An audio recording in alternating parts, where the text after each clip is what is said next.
సూర్యగఢ్ సామ్రాజ్యం ఒక విశాలమైన సంపన్నమైన రాజ్యం. ఈ సామ్రాజ్యం సరిహద్దుల్లో సాయంత్రమై సూర్యుడు అస్తమిస్తున్నప్పుడు రాజభవనమంతా ఒక వింత ఎరుపు రంగు కాంతితో నిండిపోయేది. ఈ దృశ్యం చాలా అందంగా ఉండేది. రాజు విక్రమాదిత్యుడు తన రాజభవనంలోని ఎత్తైన కిటికీలో నిలబడి తన సంతోషకరమైన రాజ్యాన్ని చూసేవాడు. ఆయన రాజ్యం సుఖశాంతులతో ఐశ్వర్యంతో తులతూగుతోంది. అయితే ఆయన మనస్సు లోలోటల ఎవరికీ చెప్పలేని ఒక భయం ఉండేది. ఈ భయం ఎప్పుడూ ఆయనను వెంటాడుతూ ఉండేది. తన పూజ్య తండ్రి చివరి శ్వాస తీసుకునే సమయంలో హెచ్చరించిన రహస్య గది గురించే ఆ భయం. ఆ గది సాధారణ ప్రదేశం కాదు. అది రాజభవనం యొక్క అత్యంత దిగువ భాగంలో ఉండేది. అది ఎంత దిగువన ఉందంటే సూర్యరశ్మి అక్కడి ఎప్పటికీ చేరదు. రాజు ఈ భయాన్ని తన మనస్సులోనే అణిచిపెట్టుకునేవాడు. రాణి సుమతికి ఆ రహస్య గది గురించి అస్సలు తెలియదు. రాణికి చాలా ఆసక్తికరమైన స్వభావం. ఆమె తరచుగా రాజభవనంలోని చిన్న చిన్న రహస్యాలను తెలుసుకోవడానికి ప్రయత్నిస్తూ ఉండేది. ఒకరోజు రాణి సుమతికి ఒక వింత విషయం కనిపించింది. రాజభవనంలోని పాత ప్రహరీదారులు ఆ ప్రత్యేకమైన దారివైపు వెళ్లడానికి చాలా భయపడుతున్నారని ఆమె గమనించింది. అక్కడకు వెళ్లడానికి వారికి భయం. రాణి తన ప్రధాన దాసి చంపాను పిలిచి ఈ వింత ప్రవర్తన గురించి అడిగింది. రాణి ప్రశ్న వినగానే చంపా ముఖం పాలిపోయింది. భయంతో ఆమె తెల్లగా మారిపోయింది. ఆమె వెంటనే మాట మార్చి ఎటువంటి సమాధానం ఇవ్వలేదు. రాజు తన నుండి ఏదో పెద్ద రహస్యం దాస్తున్నాడని రాణికి ఇప్పుడు పూర్తిగా నమ్మకం కలిగింది. అదే రాత్రి రాజభవనమంతా గాఢ నిద్రలో ఉన్నప్పుడు రాణి సుమతి నిశ్శబ్దంగా లేచింది. ఆమె చేతిలో ఒక మండుతున్న కాగడాను పట్టుకుంది. ఆమె ఆ చీకటి మరియు రహస్యమైన దారివైపు నడిచింది. దారి గోడలు చాలా చల్లగా ఉన్నాయి. వాటిపై వింతైన భయంకరమైన చిత్రాలు గీసి ఉన్నాయి. రాణి ముందుకు వెళ్లే కొద్దీ ఆమె కాగడా వెలుగు కూడా తగ్గుతూ వచ్చింది. అక్కడి గాలిలో ఒక వింత సువాసన ఉంది. ఈ సువాసన చాలా పాతది. మల్లెపూల సువాసన, కుళ్ళిన చెక్క వాసన కలిసిపోయినట్లుగా అనిపించింది. రాణి పాదాల అలికిడి కూడా ఆ భయంకరమైన నిశ్శబ్దంలో ప్రతిధ్వనిస్తోంది. నడుస్తూ నడుస్తూ చివరికి ఆమె ఒక చాలా భారీ చెక్క తలుపు ముందు నిలబడింది. ఆ తలుపు అంత పెద్దదిగా ఉండి భయం పుట్టించేది. తలుపుపై పెద్ద పెద్ద ఇత్తడి తాళాలు వేలాడుతున్నాయి. ఈ తాళాలపై ధూళి మందమైన పొరగా పేరుకుపోయింది.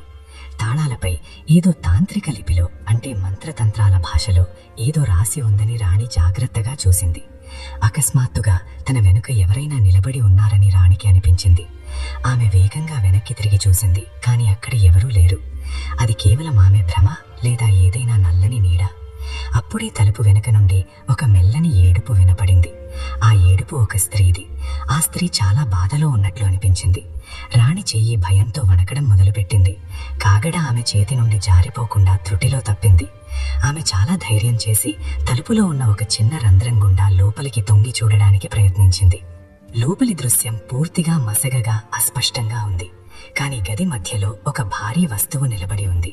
ఆ వస్తువు నల్లని వెల్వెట్ వస్త్రంతో కప్పబడి ఉంది. ఆ నల్లని వస్త్రం కింద ఏదో కదులుతున్నట్లు రాణికి అనిపించింది. అకస్మాత్తుగా రాజభవనం యొక్క ప్రహరీదారులు వస్తున్న అలికిడి రాణికి వినిపించింది. ప్రమాదాన్ని గ్రహించి రాణి వెంటనే అక్కడి నుండి వెనక్కి తిరిగి తన శయన మందిరం వైపు పరిగెత్తింది. రాత్రంతా ఆమె నిద్రపోలేకపోయింది. ఆమెకు అదే బాధతో కూడిన ఏడుపు పదే పదే వినిపిస్తూ ఉంది. తరువాతి రోజు ఉదయం రాజు విక్రమాదిత్యుడు రాణిని చూసినప్పుడు ఆమె ముఖం చిన్నబోయిందని గమనించాడు. రాజు రాణిని దీనికి కారణం అడిగాడు. కానీ రాణి అతనికి నిజం చెప్పలేదు. ఆ గది తాళాలు ఎలాగైనా సంపాదించాలని రాణి మనస్సులో నిశ్చయించుకుంది. ఆ తాళాల తాళం చెవులు రాజు రహస్య ఖజానాలో ఉన్నాయని ఆమె విన్నది. సాయంత్రం వేళ రాజు దర్బారులో తన రాజకార్యకలాపాలతో బిజీగా ఉన్నప్పుడు రాణి సుమతి నిశ్శబ్దంగా రహస్య ఖజానాలోకి ప్రవేశించింది. అక్కడ ఖజానాలో వేల కొలది పాత విలువైన వస్తువులు ఉన్నాయి. రాణి ఒక పాత పెట్టెని చూసింది. ఈ పెట్టెపై తలుపు తాళాలపై చూసిన అదే తాంత్రిక లిపి చెక్కబడి ఉంది. రాణి ధైర్యం చేసి ఆ పెట్టెను తెరిచింది. పెట్టె లోపల 3 భారీ బంగారు తాళం చెవులు లభించాయి. రాణి ఆ తాళం చెవులను వెంటనే తన కొంగులో దాచుకుంది. ఆమె మళ్లీ అదే చీకటి దారి వైపు నడవసాగింది. ఈసారి ఆమె మనసులో ఎటువంటి భయం లేదు. బదులుగా ఆ రహస్యం వైపు ఆమెను ఆకర్షిస్తున్న ఒక వింత ఆకర్షణ ఉంది. ఆమె మొదటి తాళం చెవిని తాళంలో వేయగానే ఒక భయంకరమైన శబ్దం వచ్చింది. రాజభవనమంతా ఒక్కసారిగా గట్టిగా కదిలింది. దూరాన ఆకాశంలో మెరుపు మెరిసినట్లు అనిపించింది. అదే సమయంలో రాజు విక్రమాదిత్యుడు దర్బారులో ఒక వింత ఆందోళనను అనుభవించాడు. ఏదో చాలా చెడు జరగబోతోందని అతనికి అనిపించింది. అతను వెంటనే తన ముఖ్య సేనాపతిని పిలిచి రాణి గురించి అడిగాడు. రాణి తన గదిలో లేదని తెలిసింది. అపశకునం జరగబోతోందని రాజు వెంటనే అర్థం చేసుకున్నాడు. అతను పిచ్చివాడిలా ఆ నిషేధించబడిన దారివైపు పరుగెత్తాడు. ఇక్కడ రాణి 3వ తాళాన్ని కూడా తెరిచింది. భారీ చెక్క తెలుపు చప్పుడు చేస్తూ తనంతట తానుగా తెరుచుకుంది. గది లోపలి గాలి ఎంత చల్లగా ఉందంటే రాణి శ్వాస గడ్డ కట్టడం మొదలైంది. గది మధ్యలో ఆ భారీ అద్దం ఉంది. దానిపై నుండి ఇప్పుడు నల్లని వస్త్రం తొలగించబడింది. అది సాధారణ అద్దం లేదా గాజు అద్దం కాదు. అది ఒక ప్రత్యేక రాయి నుండి తయారు చేయబడింది. అది అటు ఇటు చూడగలిగేది, పారదర్శకమైనది. దాని అంచుపై చాలా అందమైన బంగారు దేవకన్యలు చెక్కబడి ఉన్నాయి. ఆ దేవకన్యల కళ్ళు నిజమైన నీలమణి రాయివి. రాణి అద్దం ముందుకి రాగానే ఆమె సొంత ప్రతిబింబం అందులో నుండి అదృశ్యమైంది. బదులుగా అద్దం లోపల ఒక అందమైన పచ్చని తోట కనిపించడం మొదలైంది. ఆ తోటలో రెక్కలు విరిగిపోయిన ఒక దేవకన్య కూర్చుని ఉంది. దేవకన్య రాణి వైపు చూసి ఆమెను లోపలికి రమ్మని తన చేతితో సంజ్ఞ చేసింది. రాణి మంత్రముగ్ధమై అద్దం ఉపరితలాన్ని తాకడం మొదలుపెట్టింది. ఆ రాయి ఉపరితలం నీటిలా మెత్తగా మారింది. రాణి చెయ్యి అద్దంలోకి వెళ్ళింది. అప్పుడే వెనుక నుండి రాజు విక్రమాదిత్యుడి అరుపు వినిపించింది. రాజు రాణి 2వ చేతిని గట్టిగా పట్టుకున్నాడు. ఆమెను బయటకు తీయడానికి తన పూర్తి బలాన్ని ఉపయోగించి లాగడానికి ప్రయత్నించాడు. కాని అద్దం లోపలి నుండి వచ్చిన నల్లని నీడలు రాజును వెనక్కి నెట్టాయి. రాణి శరీరం సగం అద్దంలో కలిసిపోయింది. రాణి కళ్ళలో ఇప్పుడు ఎటువంటి భయం లేదు. బదులుగా ఒక గాఢమైన ప్రశాంతత, నిర్మలత్వం ఉన్నాయి. ఆమె రాజువైపు చూసి మెల్లగా నవ్వుతో తాను తన గమ్యాన్ని చేరుకున్నానని చెప్పింది. ఒక పెద్ద ధ్వనితో రాణి పూర్తిగా అద్దంలో కలిసిపోయింది. ఆ భారీ తలుపు తనంతట తానుగా మూసుకుపోయింది. రాజు పిచ్చివాడిలా తలుపును కొట్టడం మొదలుపెట్టాడు. కాని ఇప్పుడు అది రాయి గోడలా గట్టిగా మారింది. తన రాణిని ఆ మాయాలోకం నుండి ఎలా తిరిగి తీసుకురావాలో రాజుకు ఏమీ అర్థం కాలేదు. ఇది కేవలం శతాబ్దాల క్రితం తన పూర్వీకులు ప్రారంభించిన భయంకరమైన ఆట ప్రారంభం మాత్రమే అని అతనికి అర్థమైంది. ఇప్పుడు రాజు తన రాణిని మరియు తన సామ్రాజ్యం మొత్తాన్ని రక్షించడానికి ఆ పురాతన రహస్యం మూలాలను తెలుసుకోవాలి. ఇదిలా ఉండగా రాణి సుమతి అద్దంలో కలిసిపోయిన తర్వాత రాజు విక్రమాదిత్యుడి జీవితంలో చీకటి అలముకుంది. రాత్రంతా అతను ఆ మూసిన తలుపు వెలుపల కూర్చుండిపోయాడు. తలుపును కొట్టి అతని చేతులు గాయాలతో రక్తసిక్తమయ్యాయి. రాజభవనంలోని ప్రధాన వైద్యుడు అతని గాయాలకు మందు వేయడానికి ప్రయత్నించాడు. కాని రాజు అందరినీ దూరంగా నెట్టాడు. ఉదయం మొదటి కిరణం రాజభవనంలోని కిటికీల నుండి లోపలికి ప్రవేశించినప్పుడు రాజు కళ్ళలో ప్రతీకారం అనే కొత్త జ్వాల ఉంది. ఇది సాధారణ మాయా లేదా ప్రమాదం కాదని అతనికి అర్థమైంది. అతను వెంటనే తన అత్యంత విశ్వసనీయ మంత్రి ఆర్యభట్టుడిని పిలిపించాడు. మంత్రి ఆర్యభట్టుడు తంత్రమంత్ర మరియు ప్రాచీన విద్యలలో గొప్ప జ్ఞానవంతుడు. రాజు అతనికి జరిగిన సంఘటనలన్నీ వివరంగా వివరించాడు. ఇదంతా విని మంత్రి ముఖం ఆందోళనతో పాలిపోయింది. ఈ అద్దం నిజానికి మాయాలోకానికి ఒక ద్వారమని అతను రాజుకు చెప్పాడు. అతను ఒక చాలా పాత కథ చెప్పాడు. శతాబ్దాల క్రితం, అంటే చాలా వందల సంవత్సరాల క్రితం, ఈ రాజ్యాన్ని ఇంద్రాణి అనే అందమైన దేవకన్య పరిపాలించేది. ఆ దేవకన్య తన అందం కోసం కాకుండా తన దయ కోసం చాలా ప్రసిద్ధి చెందింది. కానీ మన రాజు ముత్తాత మహారాజు రంజిత్ సింగ్ ఒక పెద్ద తప్పు చేశాడు. అతను ఆ దేవకన్య అమరత్వం యొక్క రహస్యాన్ని తెలుసుకోవడానికి ప్రయత్నించాడు. అందుకే మోసం చేసి, అంటే వంచన చేసి అతను ఆ దేవకన్యను ఈ అద్దంలో బంధించాడు. దేవకన్య చనిపోయే సమయంలో ఒక భయంకరమైన శాపాన్ని ఇచ్చింది. ఈ వంశంలోని ప్రతి ప్రియమైన వస్తువును లాగేసుకుంటానని ఆమె చెప్పింది.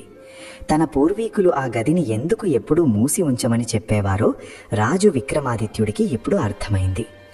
రాణిని తిరిగి తీసుకురావడానికి ఒకే ఒక మార్గం ఉందని మంత్రి ఇంకా చెప్పాడు. అతను ఆ పురాతన తాళపత్రాన్ని కనుగొనాలి. ఈ తాళపత్రం హిమాలయాలలోని ఎత్తైన గుహలలో నివసించే ఒక ఋషి వద్ద ఉంది. రాజు ఒక్క క్షణం కూడా వృధా చేయలేదు మరియు వెంటనే తన ప్రయాణానికి సన్నాహాలు ప్రారంభించాడు. అతను తన రాజ్యాన్ని మంత్రికి అప్పగించాడు. రాజు తనతో తన అత్యంత వేగవంతమైన గుర్రం బిజిలీని మాత్రమే తీసుకున్నాడు.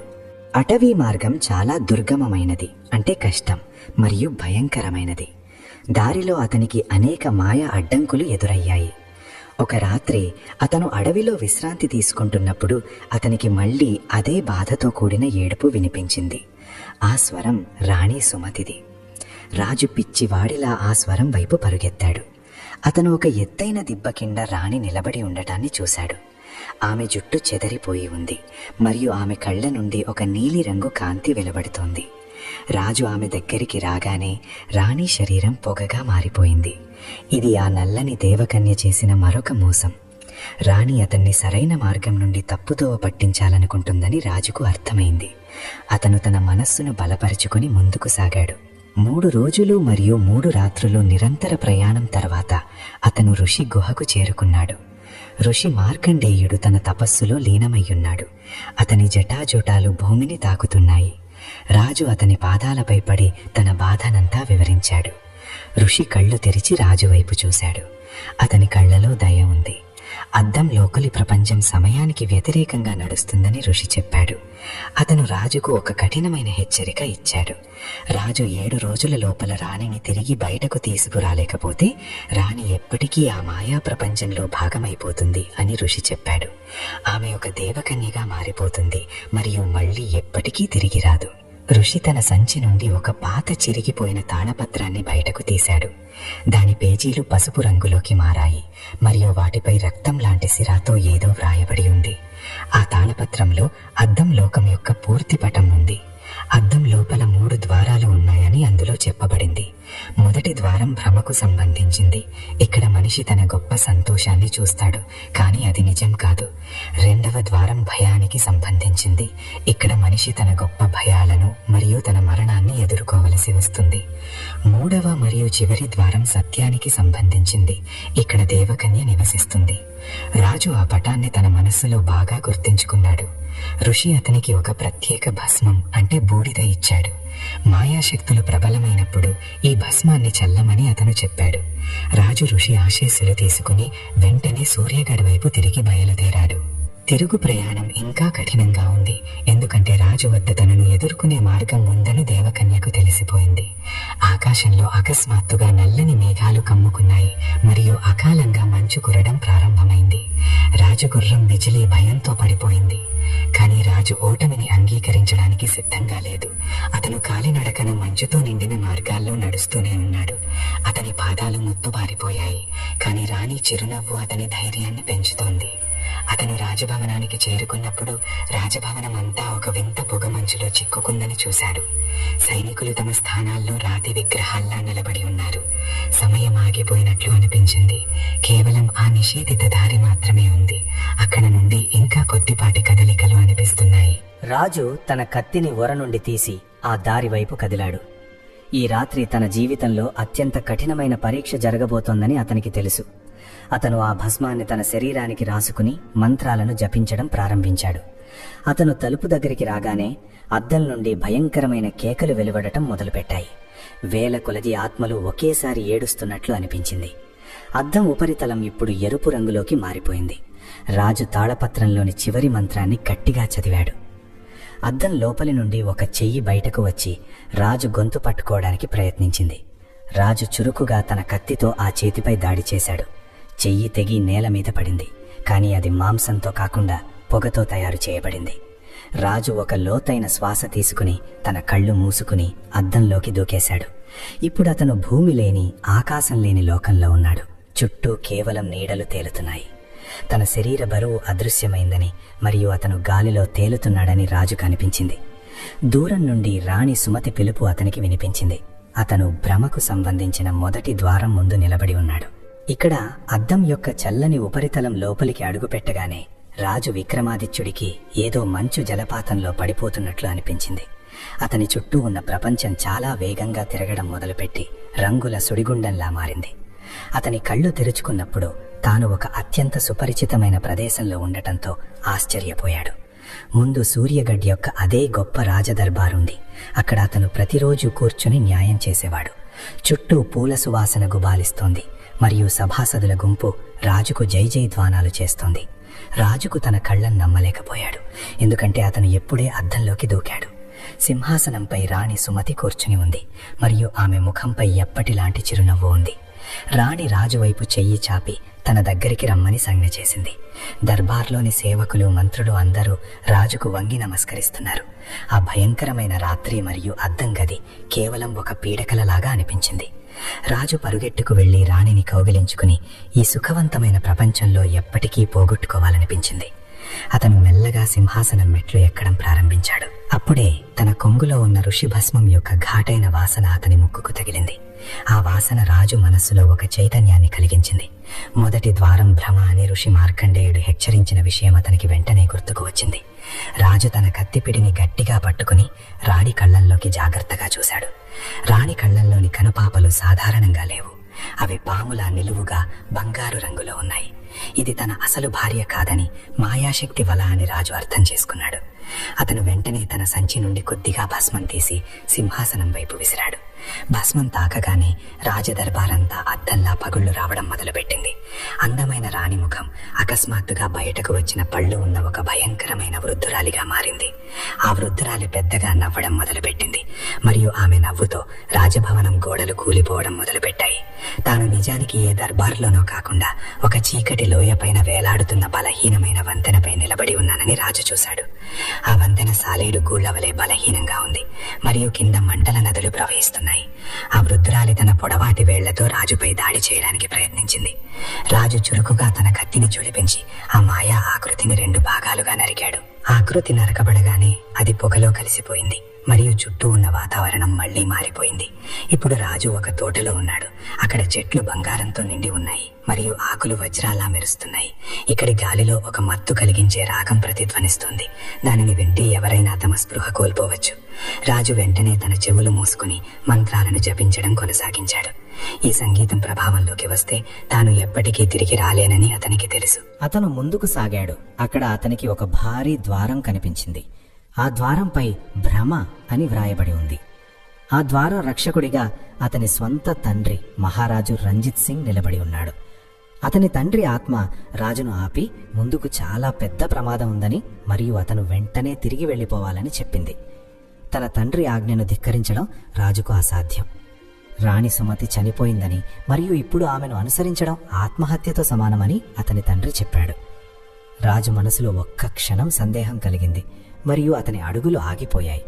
కాని అప్పుడే అద్దంలో కలిసిపోయే సమయంలో తాను చూసిన రాణి చివరి చిరునవ్వు అతనికి గుర్తుకొచ్చింది. రాజు తన తండ్రి రూపానికి క్షమాపణ కోరి ఒక క్షత్రియ తన వాగ్దానాన్ని మరియు తన భార్యకు తోడును ఎప్పటికీ వదిలిపెట్టడని చెప్పాడు. రాజు ఆ రూపాన్ని దాటగానే ఆ రక్షకుడు అదృశ్యమయ్యాడు మరియు ద్వారం తెరుచుకుంది. ద్వారం ఆవలి వైపున రాజు వెంట్రుకలు నిక్కబొడుచుకునేలా చేసిన ఒక దృశ్యం ఉంది. అక్కడ వేల కొలది మంది గొలుసులతో బంధించబడి ఉన్నారు మరియు వారంతా రాజు పూర్వీకులే. వారి ఆత్మలు సంచరిస్తున్నాయి, ఎందుకంటే వారు కూడా ఎప్పుడో ఒకప్పుడు ఆ దేవకన్యతో ఏదో ఒక బేరం కుదుర్చుకున్నారు. తన వంశ చరిత్ర ఎంత చీకటితో నిండి రహస్యాలతో నిండి ఉందో రాజుకు అర్థమైంది. భయానికి సంబంధించిన 2వ ద్వారం దీనికంటే మరింత ప్రమాదకరమైనదని ఆ ఆత్మలు రాజును హెచ్చరించాయి. రాజు ధైర్యం కోల్పోలేదు మరియు తన కత్తిని నేల మీద పడవేసి గర్జించాడు. తాను రాణిని మాత్రమే కాకుండా తన వంశాన్ని కూడా ఈ శాపం నుండి విముక్తి చేస్తానని అతను సంకల్పం తీసుకున్నాడు. ఆ చీకటి దారి చివరన ఎరుపు రంగు కాంతు మెరుస్తోంది. అది 2వ ద్వారం యొక్క సంకేతం. తన కాళ్లు బరువుగా మారాయని మరియు తన శక్తి తగ్గుతోందని రాజుకు అనిపించింది. బహుశా ఇది మాయాలోకం యొక్క ప్రభావం కావచ్చు. అది జీవించి ఉన్న మానవుల శక్తిని పీల్చుకుంటుంది. అతను ఋషి ఇచ్చిన ఒక ప్రత్యేక మూలికను సేవించాడు. దానివల్ల అతని శరీరంలో కొత్త స్ఫూర్తి ప్రవేశించింది. అతను ఎరుపు కాంతి దగ్గరికి రాగానే ఉష్ణోగ్రత అకస్మాత్తుగా పెరగడం మొదలైంది. గాలిలో గంధకం మరియు కాలుతున్న మాంసం వాసన రావడం మొదలైంది. భయం యొక్క ద్వారం తన లోతైన భయాలను తన ముందు ఉంచబోతోందని రాజు అర్థం చేసుకున్నాడు. అతను తన కళ్ళు మూసుకుని తన కులదైవాన్ని స్మరించుకున్నాడు. అకస్మాత్తుగా భూమి పగలడం మొదలైంది మరియు దాని నుండి పెద్ద పెద్ద చేతులు బయటకొచ్చి రాజును లాగడం ప్రారంభించాయి. ఈ చేతులు రాజు యుద్ధంలో చంపిన వారివి. వారంతా రాజు నుండి తమ పగ తీర్చుకోవాలని డిమాండ్ చేస్తున్నారు. రాజు తన కళ్ళ నుండి కారుతున్న కన్నీళ్లను తుడుచుకుని స్థిరంగా నిలబడ్డాడు. ఒక రాజుగా తాను చేసినదంతా ధర్మరక్షణ కోసమే అని అతను చెప్పాడు. అతను ఈ సత్యాన్ని అంగీకరించగానే ఆ చేతులు బూడిదగా మారిపోయాయి. ఇప్పుడు అతని ముందు ఒక భారీ అగ్నిగోడ నిలబడి ఉంది. దానిని దాటకుండా అతను ముందుకు వెళ్ళలేడు. రాజు ఒక లోతైన శ్వాస తీసుకుని తన డాలును ముందుకుంచి ఆ మంటల్లోకి దూకేశాడు. మంటలు అతని శరీరాన్ని కాల్చలేదు, బదులుగా అతని ఆత్మను పరీక్షించాయి. ఆ అగ్నిని దాటగానే అతను నిశ్శబ్దం మరియు చీకటి మాత్రమే ఉన్న ఒక ప్రదేశానికి చేరుకున్నాడు. ఇక్కడ సమయస్పృహ లేదు మరియు రాజుకు తాను సంవత్సరాలుగా నడుస్తున్నట్లు అనిపించింది. అప్పుడే దూరం నుండి రాణి సుమతి ఏడుస్తున్న స్పష్టమైన స్వరం అతనికి వినిపించింది. రాణి ఒక రాతి శిల బంధించబడి ఉంది మరియు ఆమె చుట్టూ నల్లని దేవకన్యలు నృత్యం చేస్తున్నాయి. రాజు రాణి వైపు పరిగెత్తాడు, కానీ మధ్యలో ఒక అదృశ్య గోడ ఉంది. ఆ గోడ రాజు రాణిని కోల్పోతాడేమోనని అతని భయం నుండి ఏర్పడింది. రాజు తన కత్తితో ఆ అదృశ్య గోడపై దాడి చేశాడు, కానీ కత్తి విరిగిపడింది. ఇప్పుడు రాజు నిరాయుధుడై ఉన్నాడు మరియు శత్రువులు అతని ముందున్నారు. ఇక్కడ శారీరక బలం పనిచెయ్యదని, బదులుగా మానసిక ధైర్యమే తన అసలు శక్తి అని అతను గ్రహించాడు. ఇక్కడ భయద్వారం లోపలి వాతావరణం గత ద్వారం నుండి పూర్తిగా భిన్నంగా తెలుస్తోంది. ఇక్కడ ఏ ఆడంబరమైన దర్బారు లేదు, బంగారు చెట్లు లేవు. ఇక్కడ కేవలం అనంతమైన శ్మశానం లాంటి నిశ్శబ్దము, నలువైపులా దట్టమైన నల్లని పొగ తేలియాడుతోంది. రాజు విక్రమాదిత్యుడు తన కత్తి ముక్కలు నేలపై చెల్లురుగా పడి ఉండటాన్ని చూశాడు. ఒక రాజుకు తన ఆయుధం అతని గౌరవం, శక్తి. నిరాయుధుడు కావడంతో ఒక క్షణం పాటు రాజు మనస్సులో తీవ్ర భయాందోళన కలిగింది. అప్పుడే చీకటిలోంచి మాయా అనే ఆ నల్లని దేవకన్య అతని ముందు ప్రత్యక్షమైంది. మాయా జుట్టు పాముల్లాగా మెలికలు తిరుగుతోంది. ఆమె నవ్వుతో వాతావరణంలో పగుళ్లు ఏర్పడుతున్నాయి. ఈ లోకంలో లోహపు కత్తులు పనిచేయవని, భయంపై విజయం సాధించే ధైర్యం ఉన్నవాడే ఇక్కడ గెలుస్తాడని ఆమె రాజుతో చెప్పింది. రాణి సుమతి ఇంకా ఆ శిలకే కట్టివేయబడి ఉంది. ఆమె శరీరం నుండి బంగారు శక్తి బయటపడి దేవకన్య వైపు వెళుతోంది. దేవకన్య రాణి జీవశక్తిని తనను తాను మరింత శక్తివంతంగా మార్చుకోవడానికి ఉపయోగిస్తోందని రాజు అర్థం చేసుకున్నాడు. రాజు ఆయుధం లేకుండానే రాణి వైపు అడుగులు వేశాడు. అకస్మాత్తుగా అతను కోల్పోయిన తన ప్రియమైన వారందరూ అతని ముందు ప్రత్యక్షమయ్యారు. అతని చిన్ననాటి స్నేహితులు మరియు యుద్ధాలలో వీరమరణం పొందిన అతని నమ్మకమైన సైనికులు. వారంతా రాజును నిందిస్తూ తమ మరణానికి అతనే కారణమని ఆరోపిస్తున్నారు. తాను ఒక విఫల పాలకుడినేమోనన్న భయం రాజు జీవితంలో అత్యంత పెద్దది. వారి అరుపులు రాజు చెవుల్లో మోగుతున్నాయి. అతని శరీరం బరువైన రాయిలా మారుతుందని అతనికి అనిపించింది. అతని పాదాలు నేలలో కూరుకుపోతున్నాయి. నల్లని మట్టి అతని మోకాళ్ల వరకు చేరింది. మాయ దేవకన్య రాజు చెవిలో గుసగుసలాడుతూ ఓటమిని అంగీకరించమని చెప్పింది. రాజు తన ఆత్మను ఆమెకు అప్పగిస్తే రాణిని విముక్తురాలిని చేస్తానని ప్రలోభపెట్టింది. రాజు ఒక క్షణం తడబడ్డాడు, కాని అప్పుడే ఋషి మార్కండేయుడి మాట అతనికి గుర్తుకొచ్చింది. భయం కేవలం ఒక ఆలోచన అని, అది సత్యాన్ని కప్పిపుచ్చుతుందని ఋషి చెప్పాడు. రాజు తన కళ్ళు మూసుకొని తన హృదయం లోతులోకి చూశాడు. తాను మనిషిగా తప్పులు చేశానని అంగీకరించాడు, కాని తన ఉద్దేశ్యం ఎప్పుడూ ధర్మరక్షణేనని చెప్పాడు. అతను తన తప్పులను అంగీకరించగానే అతని ముందు నిలబడిన అన్ని భయంకరమైన ఆకారాలు మాయమైపోయాయి. రాజు శరీరం మళ్లీ తేలికైంది మరియు అతను ఆ నల్లని మట్టి నుండి బయటకు వచ్చాడు. ఇప్పుడు అతని ముందు ఆ నల్లని దేవకన్య స్వయంగా నిలబడి ఉంది. ఆమె చేతిలో మెరుపులా మెరిసే ఒక కొరడా ఉంది. దేవకన్య రాజుపై దాడి చేసింది. దానివల్ల రాజు భుజంపై లోతైన గాయమైంది. నొప్పి భరించలేనిది, కాని రాజు వెనక్కి తగ్గలేదు. ఈ లోకంలో తన గాయాలు శారీరకమైనవి కావని, మానసికమైనవని అతను గ్రహించాడు. రాజు తన సంకల్ప శక్తిని కూడగట్టుకుని ఒక అదృశ్య శక్తిని అనుభవించాడు.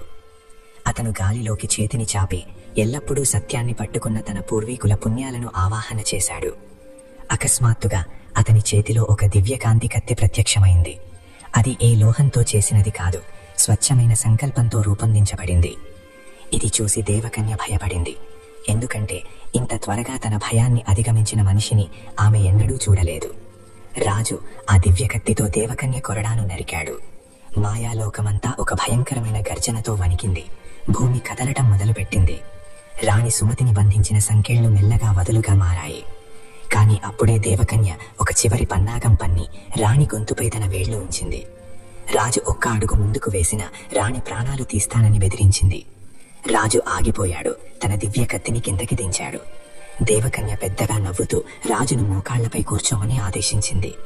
రాజు తన రాణి జీవితం కోసం తన గౌరవాన్ని పణంగా పెట్టాడు. అతను వంగిపోయాడు. అప్పుడే రాణి సుమతి కళ్లల్లో ఒక మెరుపు కనిపించింది. ఆమె రాజుకు సంజ్ఞ చేసింది. రాణి తనలో మిగిలి ఉన్న పూర్తి శక్తిని ఉపయోగించి దేవకన్య చేతిపై ఒక చిన్న దెబ్బ కొట్టింది. ఆ దెబ్బతో దేవకన్య దృష్టి మళ్లింది. రాజు చురుకుగా ముందుకు వచ్చి రాణిని శిల నుండి విడదీశాడు. రాణి స్పర్శతో రాజుకు కొత్త శక్తి అనుభవమైంది. ఇద్దరూ ఒకరి చేతులు ఒకరు పట్టుకుని నిలబడ్డారు. దేవకన్య ముందు ఒక డాలులా మారారు. ఆ పరి ఇప్పుడు తన నిజ రూపంలోకి వచ్చేసింది. అది ఒక పెద్ద నల్లటి నీడలా ఉంది. ఆ నీడ గది మొత్తం ఆవరించి ఉష్ణోగ్రతను 0 డిగ్రీల కంటే తగ్గించేసింది. రాజు రాణి చుట్టూ మంచు గోడలు ఏర్పడటం మొదలయ్యాయి. రాజు రాణితో, ఇప్పుడు మనం చివరి ద్వారం వైపు ముందుకు సాగాలి. అదే సత్యద్వారం. ఆ ద్వారం ఎక్కడో దూరం లేదు, మనలోనే ఉంది అన్నాడు. వారు ఒకరి పట్ల ఒకరు పూర్తి విశ్వాసం ఉంచగానే ఆ మంచు గోడ కూలిపోయింది. వారిద్దరూ ఇప్పుడు పాలలాంటి తెల్లటి కాంతి వస్తున్న ఒక సొరంగంలో ఉన్నారు. ఆ కాంతి ఎంత తీవ్రంగా ఉందంటే వారి కళ్ళు మిరుమిట్లు గొలిపాయి. పరి వెనక ఉండిపోయి కోపంతో అరుస్తోంది. సొరంగం చివరిలో ఒక ప్రశాంతమైన సరస్సు కనిపించింది. దాని మధ్యలో ఒక తెల్ల తామర వికసించి ఉంది. సత్యద్వారానికి మార్గం తెరుచుకునే ప్రదేశం ఇదే. రాజు రాణి ఆ సరస్సు వైపు పరిగెత్తడం మొదలుపెట్టారు. కాని సరస్సులోని నీరు ఒక్కసారిగా ఉడకడం మొదలై అందులో నుండి పాత జ్ఞాపకాల బుడగలు పైకి లేవసాగాయి. అవి ఒకరి పట్ల ఒకరు కోపంగా ఉన్నప్పుడు లేదా వారి మధ్య దూరం పెరిగినప్పుడు జరిగిన సంఘటనలు.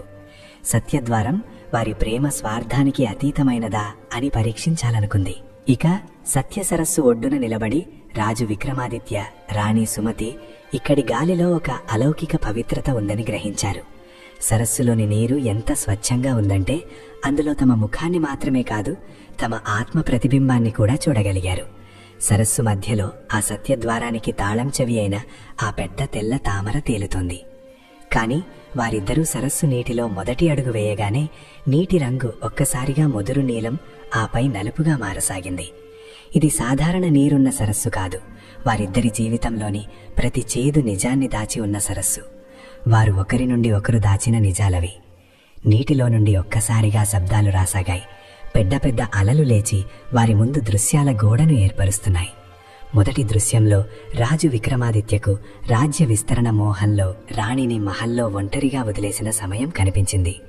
ఆ సమయంలో రాణి కళ్ళలో ఉన్న ఒంటరితనం, కన్నీళ్లు ఈరోజు రాజు పాదాల కింద ముళ్లలా గుచ్చుకుంటున్నాయి. మరోవైపు రాణి సుమతికి తన పాత ఈర్ష్య కనిపించింది. అది ఆమెకు రాజు పట్ల ఉన్న అధిక ప్రేమ కారణంగా అప్పుడప్పుడు కలిగేది. సరస్సు అలలు దాంపత్య జీవితంలో తరచుగా సులభంగా చెప్పబడే ఆ చిన్న చిన్న అబద్ధాలను పెద్ద పర్వతంలా నిలబెట్టాయి. పరిమాయ నీడ ఇప్పటికీ ఆ సరస్సు ఒడ్డున తిరుగుతూ ఈ జ్ఞాపకాలను మరింత చేదుగా చేయడానికి ప్రయత్నిస్తోంది. ఆమె రాజు చెవిలో, రాణి నిజంగా మిమ్మల్ని ప్రేమించడం లేదు, తన అందాన్ని రక్షించుకోవడానికి మాత్రమే ఈ లోకం నుండి బయటపడాలనుకుంటోంది అని గుసగుసలాడింది. రాజు మనస్సులో సందేహం అనే బీజాన్ని నాటడానికి ప్రయత్నించిన రాజు రాణి చేతిని మరింత గట్టిగా పట్టుకున్నాడు. తమ జ్ఞాపకాలు తమను గందరగోళానికి గురి చేయడానికి ప్రయత్నిస్తున్నాయని రాణి కూడా గ్రహించింది. సరస్సు నీరు ఇప్పుడు ఉడకడం మొదలైంది. దాని ఆవిరితో రాజు రాణికి ఊపిరాడటం కష్టమైంది. వారు ముందుకు సాగుతున్న కొద్దీ తమ పాదాల చర్మం కాలిపోవడం రాజు చూశాడు. ఈ మంట శారీరకం తక్కువ, మానసికం ఎక్కువ. ఎందుకంటే సత్యాన్ని అంగీకరించడం ఎల్లప్పుడూ బాధకరమే. రాణి తన కళ్ళు మూసుకుని తన జీవితంలో చేసిన తప్పులు ఏవైనా అవి తమ ప్రేమ ముందు చిన్నవి అని గట్టిగా చెప్పింది. తన తప్పులను పూర్తి నిజాయితీతో అంగీకరించగానే వారి ముందున్న అలలు శాంతించసాగాయి. రాజు కూడా తన అహంకారాన్ని వదిలేసి తాను ఒక రాజు అవ్వకముందు ఒక భర్తనని, తన మొదటి ధర్మం తన అర్ధాంగిని రక్షించడమేనని అంగీకరించాడు. ఆ క్షణం సరస్సులోని నల్లటి నీరు మళ్లీ పాలలా తెల్లగా చల్లగా మారింది. వారిద్దరూ ఈదుకుంటూ దాని ఆకులపై బంగారు అక్షరాలతో ప్రాచీన మంత్రాలు రాసి ఉన్న ఆ పెద్ద తామర దగ్గరికి చేరుకున్నారు. తామరను తాగగానే వారి శరీరంలోని గాయాలన్నీ నయమయ్యాయి. వారి అలసట దూరమైంది. అప్పుడే సరస్సు కింద నుండి ఒక దివ్య పరి ప్రత్యక్షమైంది. అది నల్లపరి మాయకు పూర్తిగా వ్యతిరేకం. ఈమె సత్యపరి. ఆమె ముఖంపై సూర్యుని లాంటి కాంతి, కళ్ళలో చంద్రుని లాంటి చల్లదనమున్నాయి. ఈ రోజు వరకు ఏ మనిషి కూడా ఈ సరస్సును దాటలేకపోయారు. ఎందుకంటే ప్రతి ఒక్కరూ తమ సత్యం నుండి పారిపోతారు అని ఆమె చెప్పింది. సత్యపరి రాజు చేతిలో హృదయమణి అనే ఒక చిన్న పారదర్శక రాయిని ఇచ్చింది. వారిద్దరి మధ్య పూర్తి విశ్వాసం ఉన్నంత కాలం మాత్రమే ఈ మణి ప్రకాశిస్తుందని ఆమె హెచ్చరించింది. ఒక్క క్షణం పాటు కూడా ఒకరి మనసులో మరొకరి పట్ల సందేహం వచ్చినా ఈ మణి పగిలిపోతుంది. వారు ఎప్పటికీ ఈ లోకంలో చిక్కుకుపోతారు అని తెలిపింది. రాజు రాణి ఆ మణిని తమ మధ్య పెట్టుకోగానే ఒక దివ్య కాంతి వారిని చుట్టుముట్టింది. ఒక్కసారిగా ఆ సరస్సు మాయమైపోయింది. వారు నేరుగా సత్యద్వారం వైపు వెళ్తున్న ఒక తెల్లటి పాలరాతి పొడవైన మార్గంలోకి వచ్చారు. ఈ మార్గానికి ఇరువైపులా రాజు రాణి తమ జీవితంలో బాధపెట్టిన ప్రజలు నిలబడి ఉన్నారు. వారంతా వారి నుండి న్యాయం కోరుతూ వారిపై రాళ్ల వర్షం కురిపిస్తున్నారు. ఒకరి పట్ల ఒకరు ప్రేమ మాత్రమే సరిపోదని, తమ కర్మల ఫలాన్ని కూడా అనుభవించాలని రాజుకు అర్థమైంది. ఈ రాళ్లను పూలలా స్వీకరించండి, ఎందుకంటే ఇదే మీ ప్రాయశ్చిత్త మార్గం అని రాణి రాజుతో చెప్పింది. వారు రాళ్లు విసిరే వారి పట్ల దయ, క్షమాభావాన్ని ఉంచగానే ఆ రాళ్లు గాలిలోనే సుగంధభరిత రేకులుగా మారిపోయాయి. మార్గం చివరిలో ఎలాంటి తాళం లేని ఒక పెద్ద బంగారు ద్వారం ఉంది. ఈ ద్వారం కేవలం సంకల్ప శక్తితో సత్యాన్ని ఉచ్చరించడం ద్వారా మాత్రమే తెరవబడుతుంది. రాజు రాణి ఒకేసారి తమ ఇష్టదైవం పేరు తీసుకోగానే ద్వారం తలుపులు నెమ్మదిగా తెరుచుకోసాగాయి. ద్వారం వెనుక నుండి వస్తున్న కాంతి అంత ప్రకాశవంతంగా ఉందంటే వారు తమ కళ్ళు మూసుకోవాల్సి వచ్చింది. వారు కళ్ళు తెరిచినప్పుడు ఆ మాయా అద్దం ఉన్న అదే పాత గదిలో మళ్లీ ఉన్నారు. కానీ ఇంకా పోరాటం ముగియలేదు. ఎందుకంటే నల్లపరి మాయ ఆ అద్దం నుండి బయటపడి మహల్ కారిడార్లో నిలబడి ఉంది. ఆమె తన నల్ల మంత్రశక్తితో సూర్యగఢ్ సామ్రాజ్యం మొత్తాన్ని మృత్యునిద్రలోకి నెట్టేసింది. అన్ని వైపులా సైనికులు, సేవకులు రాతి విగ్రహాల్లా స్తంభించిపోయారు. పరి రాజు వైపు చూసి భయంకరంగా అట్టహాసం చేసింది. తాను వారిని వెళ్ళనిచ్చినా సామ్రాజ్యాన్ని నాశనం చేస్తానని చెప్పింది. రాజు తన చేతిలో పట్టుకున్న ఆ హృదయమణిని చూశాడు. అది ఇప్పటికీ ప్రకాశిస్తోంది. ఈ మణిశక్తితోనే తమ రాజ్యాన్ని రక్షించగలరని అతనికి అర్థమైంది. రాణి సుమతి రాజు చేతిని పట్టుకుని తన శక్తిని కూడా ఆ మణిలో విలీనం చేసింది. మహల్లో ఒక నీలి కాంతి వ్యాపించసాగింది. అది రాతిగా మారిన ప్రజలను మళ్లీ బ్రతికిస్తోంది. ఇక పరి మాయ విసిరిన ఆ నల్లటి గోళం రాజు రాణి వైపు రాగానే మహల్ గోడలు మొత్తం కంపించసాగాయి. ఆ గోళం లోపల వేల కొలది బాధపడుతున్న ఆత్మల అరుపులు వినిపిస్తున్నాయి. రాజు విక్రమాదిత్య తన పూర్తి శక్తిని ప్రయోగించి ఆ హృదయమణిని ముందుకు ఉంచాడు. మణి నుండి వెలువడిన నీలి కిరణాలు ఆ నల్లటి గోళాన్ని మధ్యలోనే ఆపేశాయి. రెండు శక్తుల ఘర్షణతో పుట్టిన శక్తి మహల్ పైకప్పులను పగలగొట్టింది. పరి మాయ శక్తి ఆమె ద్వేషం నుండి వస్తోంది, మణి శక్తి వారి విశ్వాసం నుండి వస్తోంది అని రాణి సుమతి గ్రహించింది. రాణి తన కళ్ళు మూసుకుని రాజుతో గడిపిన అన్ని అందమైన క్షణాలను గుర్తు చేసుకుంది. రాణి మనసు ప్రశాంతంగా ప్రేమతో నిండిపోతూ ఉండగా మణికాంతి సూర్యుణ్ణి కూడా మరింత ప్రకాశవంతంగా మారింది. పరి మాయ ఆ కాంతిని తట్టుకోలేకపోతోంది.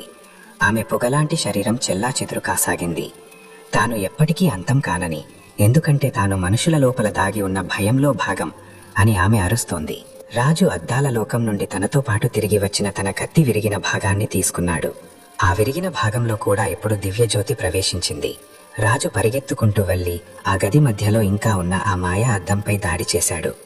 అద్దంపై దెబ్బ తగలగానే పరి మాయ శరీరం నుండి రక్తం బదులు నల్లటి పొగ బయటకు రాసాగింది. అద్దం నెమ్మదిగా పగలడం మొదలైంది. దానిలో బంధించబడిన శతాబ్దాల నాటి నల్ల శక్తులు బయటకు రావడానికి తపించసాగాయి. ఆ అద్దం ఎప్పుడు పగలబోతోంది కాబట్టి రాజు రాణిని వెనక్కి తగ్గమని సంకేతమిచ్చాడు. అకస్మాత్తుగా ఆ శిథిలాలు, పొగ మధ్య నుండి వారు సరస్సు దగ్గర కలుసుకున్న సత్యపరి యొక్క తెల్లటి కాంతి బయటకు వచ్చింది. ఈ మాయా అద్దాన్ని కేవలం నాశనం చేయడం సరిపోదు, దీనిని విసర్జన చేయాలి అని సత్యపరి చెప్పింది. విసర్జన కోసం దీనిని పవిత్ర గంగా నదిలో ఏ మనిషి కూడా మళ్లీ చేరుకోలేని ప్రదేశంలో వదిలేయాలి. పరిమాయ తన చివరి శ్వాసలు లెక్కిస్తూ రాజు పాదాలను పట్టుకుని క్షమాపణ వేడుకుంది. ప్రతీకారంతో ఎప్పటికీ శాంతి లభించదు కాబట్టి రాజు ఆమెను క్షమించాడు. రాజు ఆమెను మనస్ఫూర్తిగా క్షమించగానే ఆ నల్లటి నీడ ఒక అందమైన సీతాకోక చిలుకగా మారి ఎగిరిపోయింది. ఇప్పుడు మహల్లో వ్యాపించిన ఆ మత్తు నెమ్మదిగా తొలగసాగింది. రాతిగా మారిన సైనికులు మళ్లీ బ్రతకడం మొదలుపెట్టారు. సేనాపతికి, ఇతర మంత్రులకు తమకు ఏం జరిగిందో ఏమీ గుర్తులేదు. తమకొక పొడవైన గాఢమైన నిద్ర నుండి మేల్కొన్నట్లు మాత్రమే తెలుసు.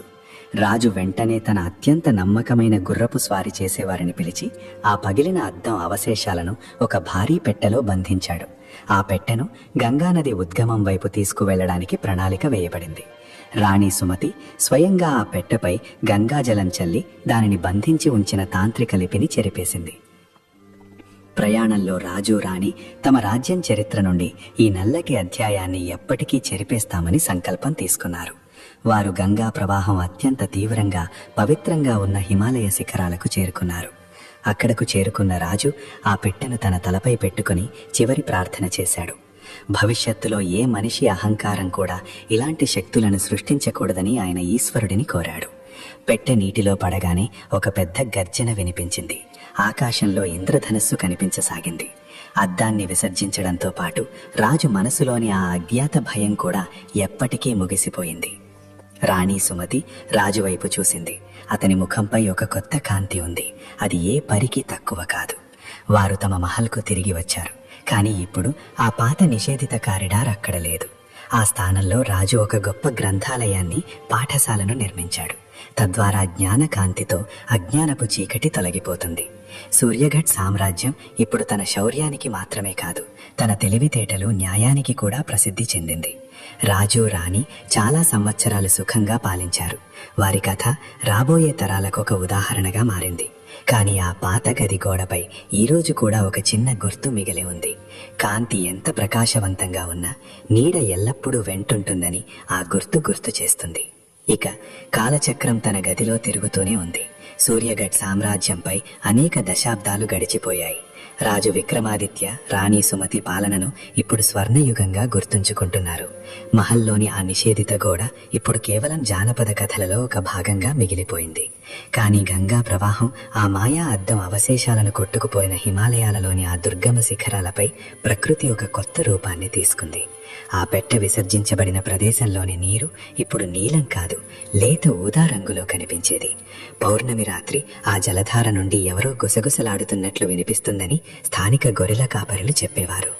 ఒకరోజు రుద్ర అనే పేరున్న ఒక అపరిచిత యాత్రికుడు ఆ ప్రదేశానికి చేరుకున్నాడు. రుద్ర ఒక అన్వేషకుడు, ప్రాచీన వస్తువులను సేకరించేవాడు. అతను ప్రపంచం నలుమూలల రహస్యాలను తన డైరీలో నమోదు చేసేవాడు. సూర్యగఢ్ పాత అద్దం కథ విన్న అతను దాని అవశేషాల కోసం ఇక్కడికి వచ్చాడు.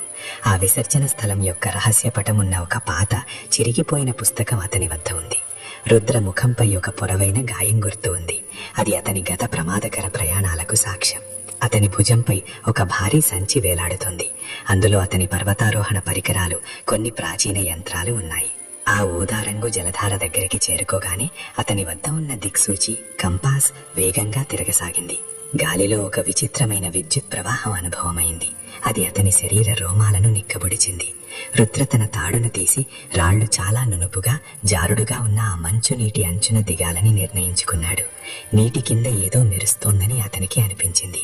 ఆ కాంతి సరిగ్గా రాజు విక్రమాదిత్య సంవత్సరాల క్రితం ఆ గదిలో చూసిన దానిలానే ఉంది. రుద్ర నీటిలో చెయ్యి పెట్టగానే వేల కొలది తేళ్లు ఒకేసారి కుట్టినట్లు ఒక తీవ్రమైన షాక్ తగిలింది. కాని అతని ఉత్సుకత అతని భయం కంటే ఎంతో పెద్దది.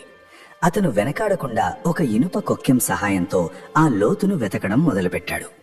ఒక్కసారిగా కొక్కెం ఏదో భారీ వస్తువులో ఇరుక్కుపోయింది. రుద్ర తన పూర్తి శక్తిని ఉపయోగించి దానిని పైకి లాగడం మొదలుపెట్టాడు. నీటి ఉపరితలంపై ఒక మక్మలి నల్లటి వస్త్రం తేలింది. అది శతాబ్దాలు గడిచినా కుళ్ళిపోలేదు. ఆ వస్త్రం లోపల ఆ పెద్ద అద్దం యొక్క ఒక చిన్న రాతి ముక్క ఉంది. ఆ ముక్కను చేతిలోకి తీసుకోగానే రుద్ర కళ్ల రంగు ఒక్కసారిగా మారసాగింది. ఎవరో అతని మెదడులోకి ప్రవేశించి పాత జ్ఞాపకాలను వెతుకుతున్నట్లు అతనికి అనిపించింది. అతనికి విక్రమాదిత్య మహల్లోని ఆ కారిడార్లు, నల్లపరి, మాయ నీడ కూడా కనిపించాయి.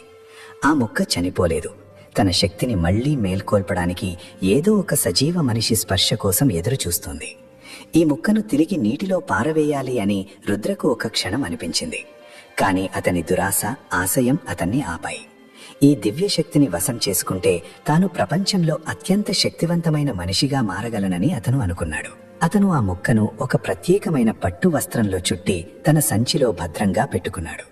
అతను ఆ ప్రవేశం నుండి దూరంగా వెళ్లసాగగానే ఆకాశంలో ఒక్కసారిగా ఉరుములు, మెరుపులతో కూడిన పిడుగు పడింది. పర్వతాల నుండి మంచు కొండలు కదలసాగాయి. వాటిని చూస్తే ప్రకృతి అతన్ని ఆపడానికి ప్రయత్నిస్తున్నట్లు అనిపించింది. రుద్ర పరుగెత్తుకుంటూ ఒక సురక్షితమైన గుహ వైపు వెళ్లాడు. గుహ లోపల అతను ఒక చిన్న మంటను వెలిగించి ఆ ముక్కను బయటకు తీశాడు. అగ్ని వెలుగులో ఆ రాయి లోపల ఒక ఆకారం కదులుతున్నట్లు కనిపించింది. ఆ ఆకారం చాలా అమాయకంగా, అందంగా ఉన్న ఒక చిన్న పరిధి. ఆమె రుద్రతో మాట్లాడడం మొదలుపెట్టింది. ఆమె స్వరం తేనెలా మధురంగా ఉంది. తాను శాంతి పరినని, శతాబ్దాలుగా ఈ చీకటి నీటిలో బంధించబడి ఉన్నానని ఆమె చెప్పింది. రుద్ర ఆమె మాటల్లో పడి ఆ రాయిని ముద్దు పెట్టుకున్నాడు. ఇది అతని అతి పెద్ద తప్పు. రాయి లోపల ఉన్న ఆ ఆకారం అమాయకత్వం యొక్క మూసుకు మాత్రమే. వాస్తవానికి అది నాశనం కాకుండా మిగిలిపోయిన పరిమాయ యొక్క సూక్ష్మ భాగం. రుద్ర ఆమెను తాకగానే అతని శరీర శక్తి ఆ రాయిలో విలీనం కాసాగింది. రుద్రముఖం నెమ్మదిగా పసుపు రంగులోకి మారసాగింది. అతను రాయిపై వాలిపోయాడు. గుహ గోడలపై అతని నీడ ఇప్పుడు రుద్రది కాదు, ఒక భయంకరమైన రాక్షసుడిలా కనిపిస్తోంది. రుద్రకు తన తప్పు తెలిసి వచ్చింది, కాని అప్పటికే చాలా ఆలస్యమైంది.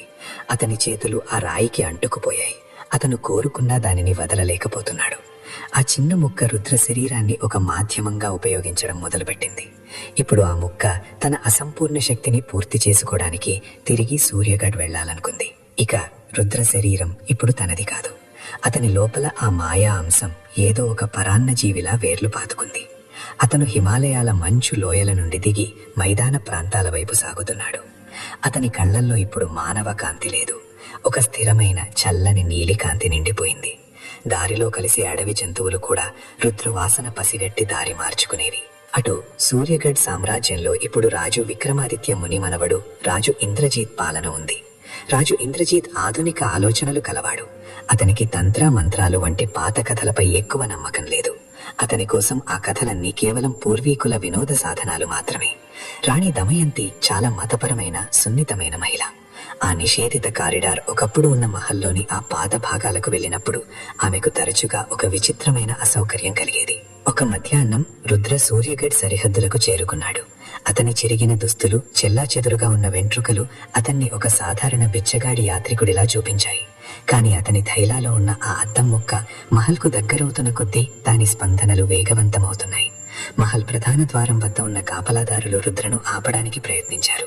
రుద్ర తన నెమ్మదిగా మంత్రముగ్ధులను చేసే స్వరంలో తాను హిమాలయాల నుండి ఒక అమూల్యమైన బహుమతిని తెచ్చానని చెప్పాడు. కాపలాదారులు రుద్ర కళ్ళలోకి చూడగానే వారేదో మాయా మత్తులోకి వచ్చారు. ఎలాంటి ప్రశ్నలు అడగకుండా రుద్రకు మహల్లోకి వెళ్లడానికి దారి ఇచ్చారు. రుద్ర రాజు విక్రమాదిత్య ఆ పాత గది స్థానంలో నిర్మించిన ఆ గ్రంథాలయం వైపు నేరుగా వెళ్ళాడు. ఆ ప్రదేశానికి చేరుకోగానే రుద్ర థైలాలో ఉన్న రాయి వేగంగా కదలసాగింది. గ్రంథాలయం గోడలపై ఉన్న పాత చిత్రాలు, పటాలు రెపరెపలాడసాగాయి. రాజు ఇంద్రజిత్ ఆ సమయంలో తన మంత్రులతో ఒక సభ నిర్వహిస్తున్నాడు. ఒక విచిత్రమైన వ్యక్తి మహల్లో అనుమతి లేకుండా తిరుగుతున్నాడని అతనికి సమాచారం అందింది. రాజు ఇంద్రజిత్ తన అంగరక్షకులతో పాటు గ్రంథాలయానికి చేరుకున్నాడు. రుద్ర ఒక అల్మారా వెనుక ఉన్న గోడను తడుముతున్నాడు. రాజు గంభీరమైన స్వరంతో అతని పరిచయం అడిగాడు. రుద్ర నెమ్మదిగా తిరిగాడు. అతని ముఖంపై ఒక నవ్వు ఉంది. అది రాజును లోపల వరకు భయపెట్టింది. రుద్ర తన థైలా నుండి ఆ పట్టు వస్త్రాన్ని తీసి అద్దం ముక్కను రాజు ముందు ఉంచాడు. ఆ రాయి బహిరంగ గాలిలోకి రాగానే గ్రంథాలయంలోని అన్ని దీపాలు ఒక్కసారిగా ఆరిపోయాయి. పగటి వెలుగులో కూడా అక్కడ ఒక గాఢమైన చీకటి కమ్ముకుంది.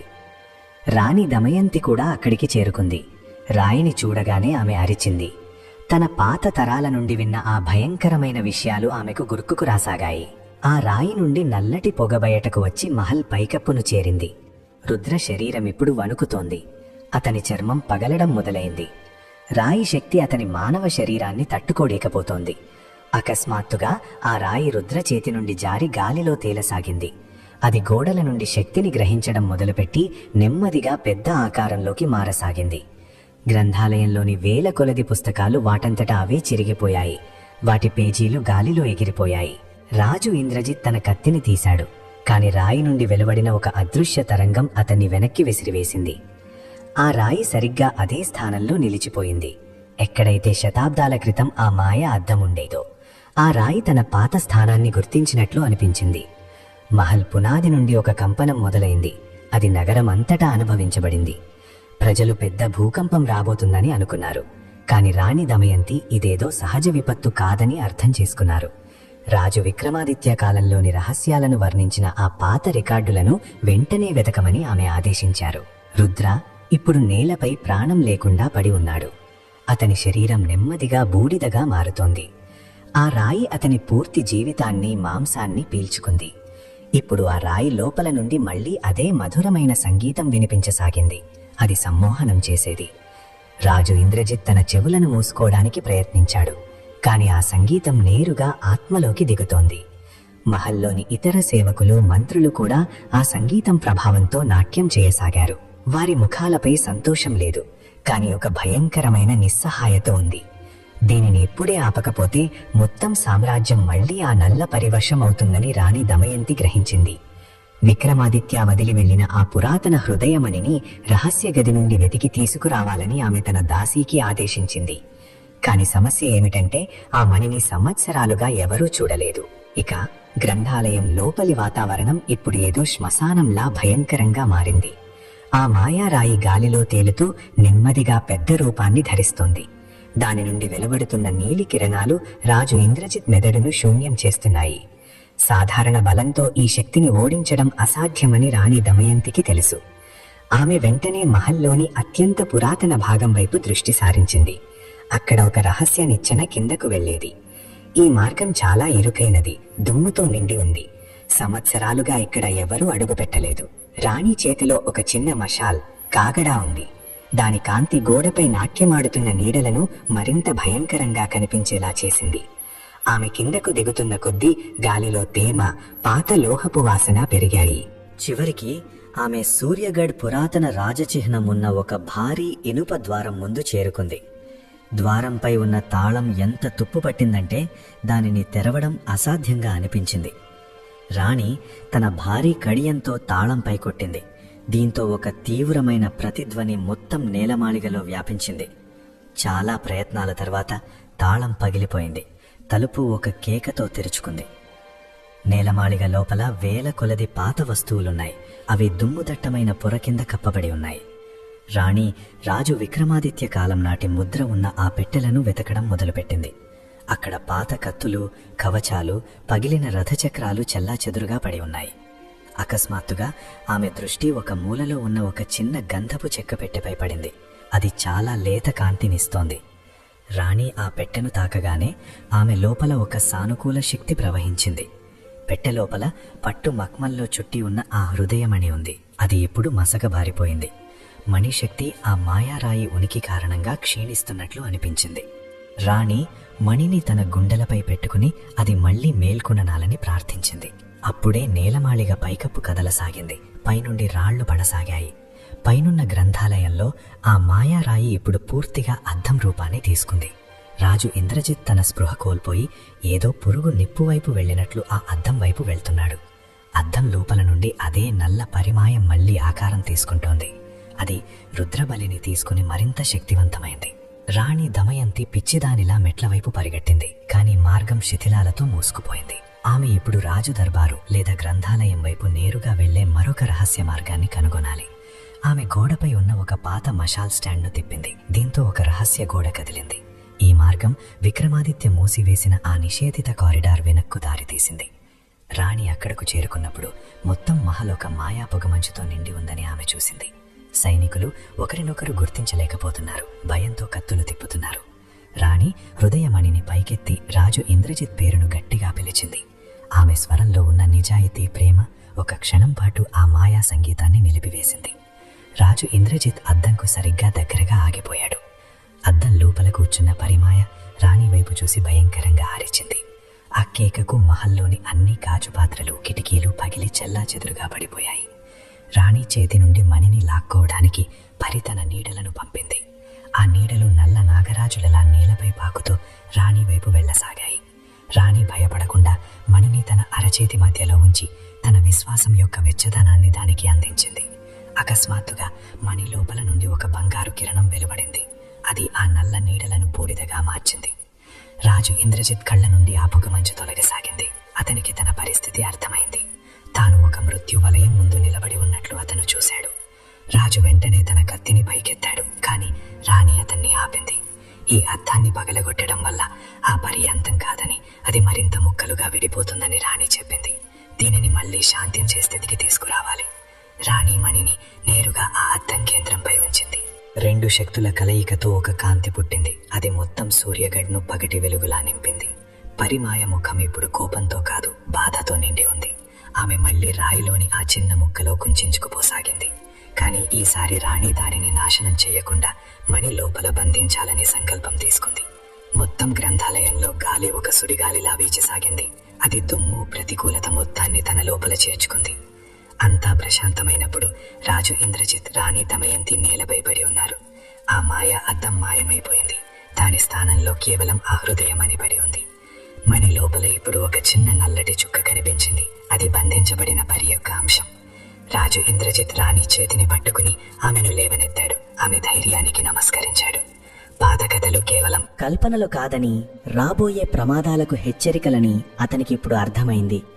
ఈ మణిని ఇప్పుడు ఏదో నేలమాళిగలో కాకుండా నిరంతరం మంత్రోచ్చారణ జరిగే ఆలయ గర్భగుడిలో ఉంచాలని ఆయన ఆదేశించాడు. కాని రుద్రకు ఏం జరిగింది? అతని బూడిద ఇప్పటికీ గ్రంథాలయం నేలపై పడి ఉంది. అది దురాశ ఎంత భయంకరమైన అంతం కలిగిస్తుందో చెప్పడానికి ఒక రుజువు.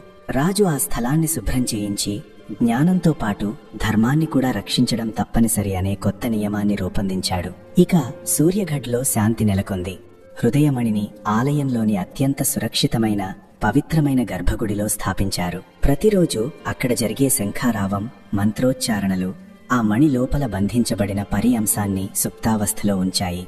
కాని ఈ మణి కాంతి చర్చ ఇప్పుడు భారత సరిహద్దులను దాటి సుదూర పశ్చిమ దేశాలకు కూడా చేరింది. అలాంటి దేశాలలో ఒకటి కళింగర్. అక్కడ రాజు జోరక్ అనే క్రూర తాంత్రికుడు ఉండేవాడు. జోరక్కు అమరత్వం కోసం అన్వేషణ ఉండేది.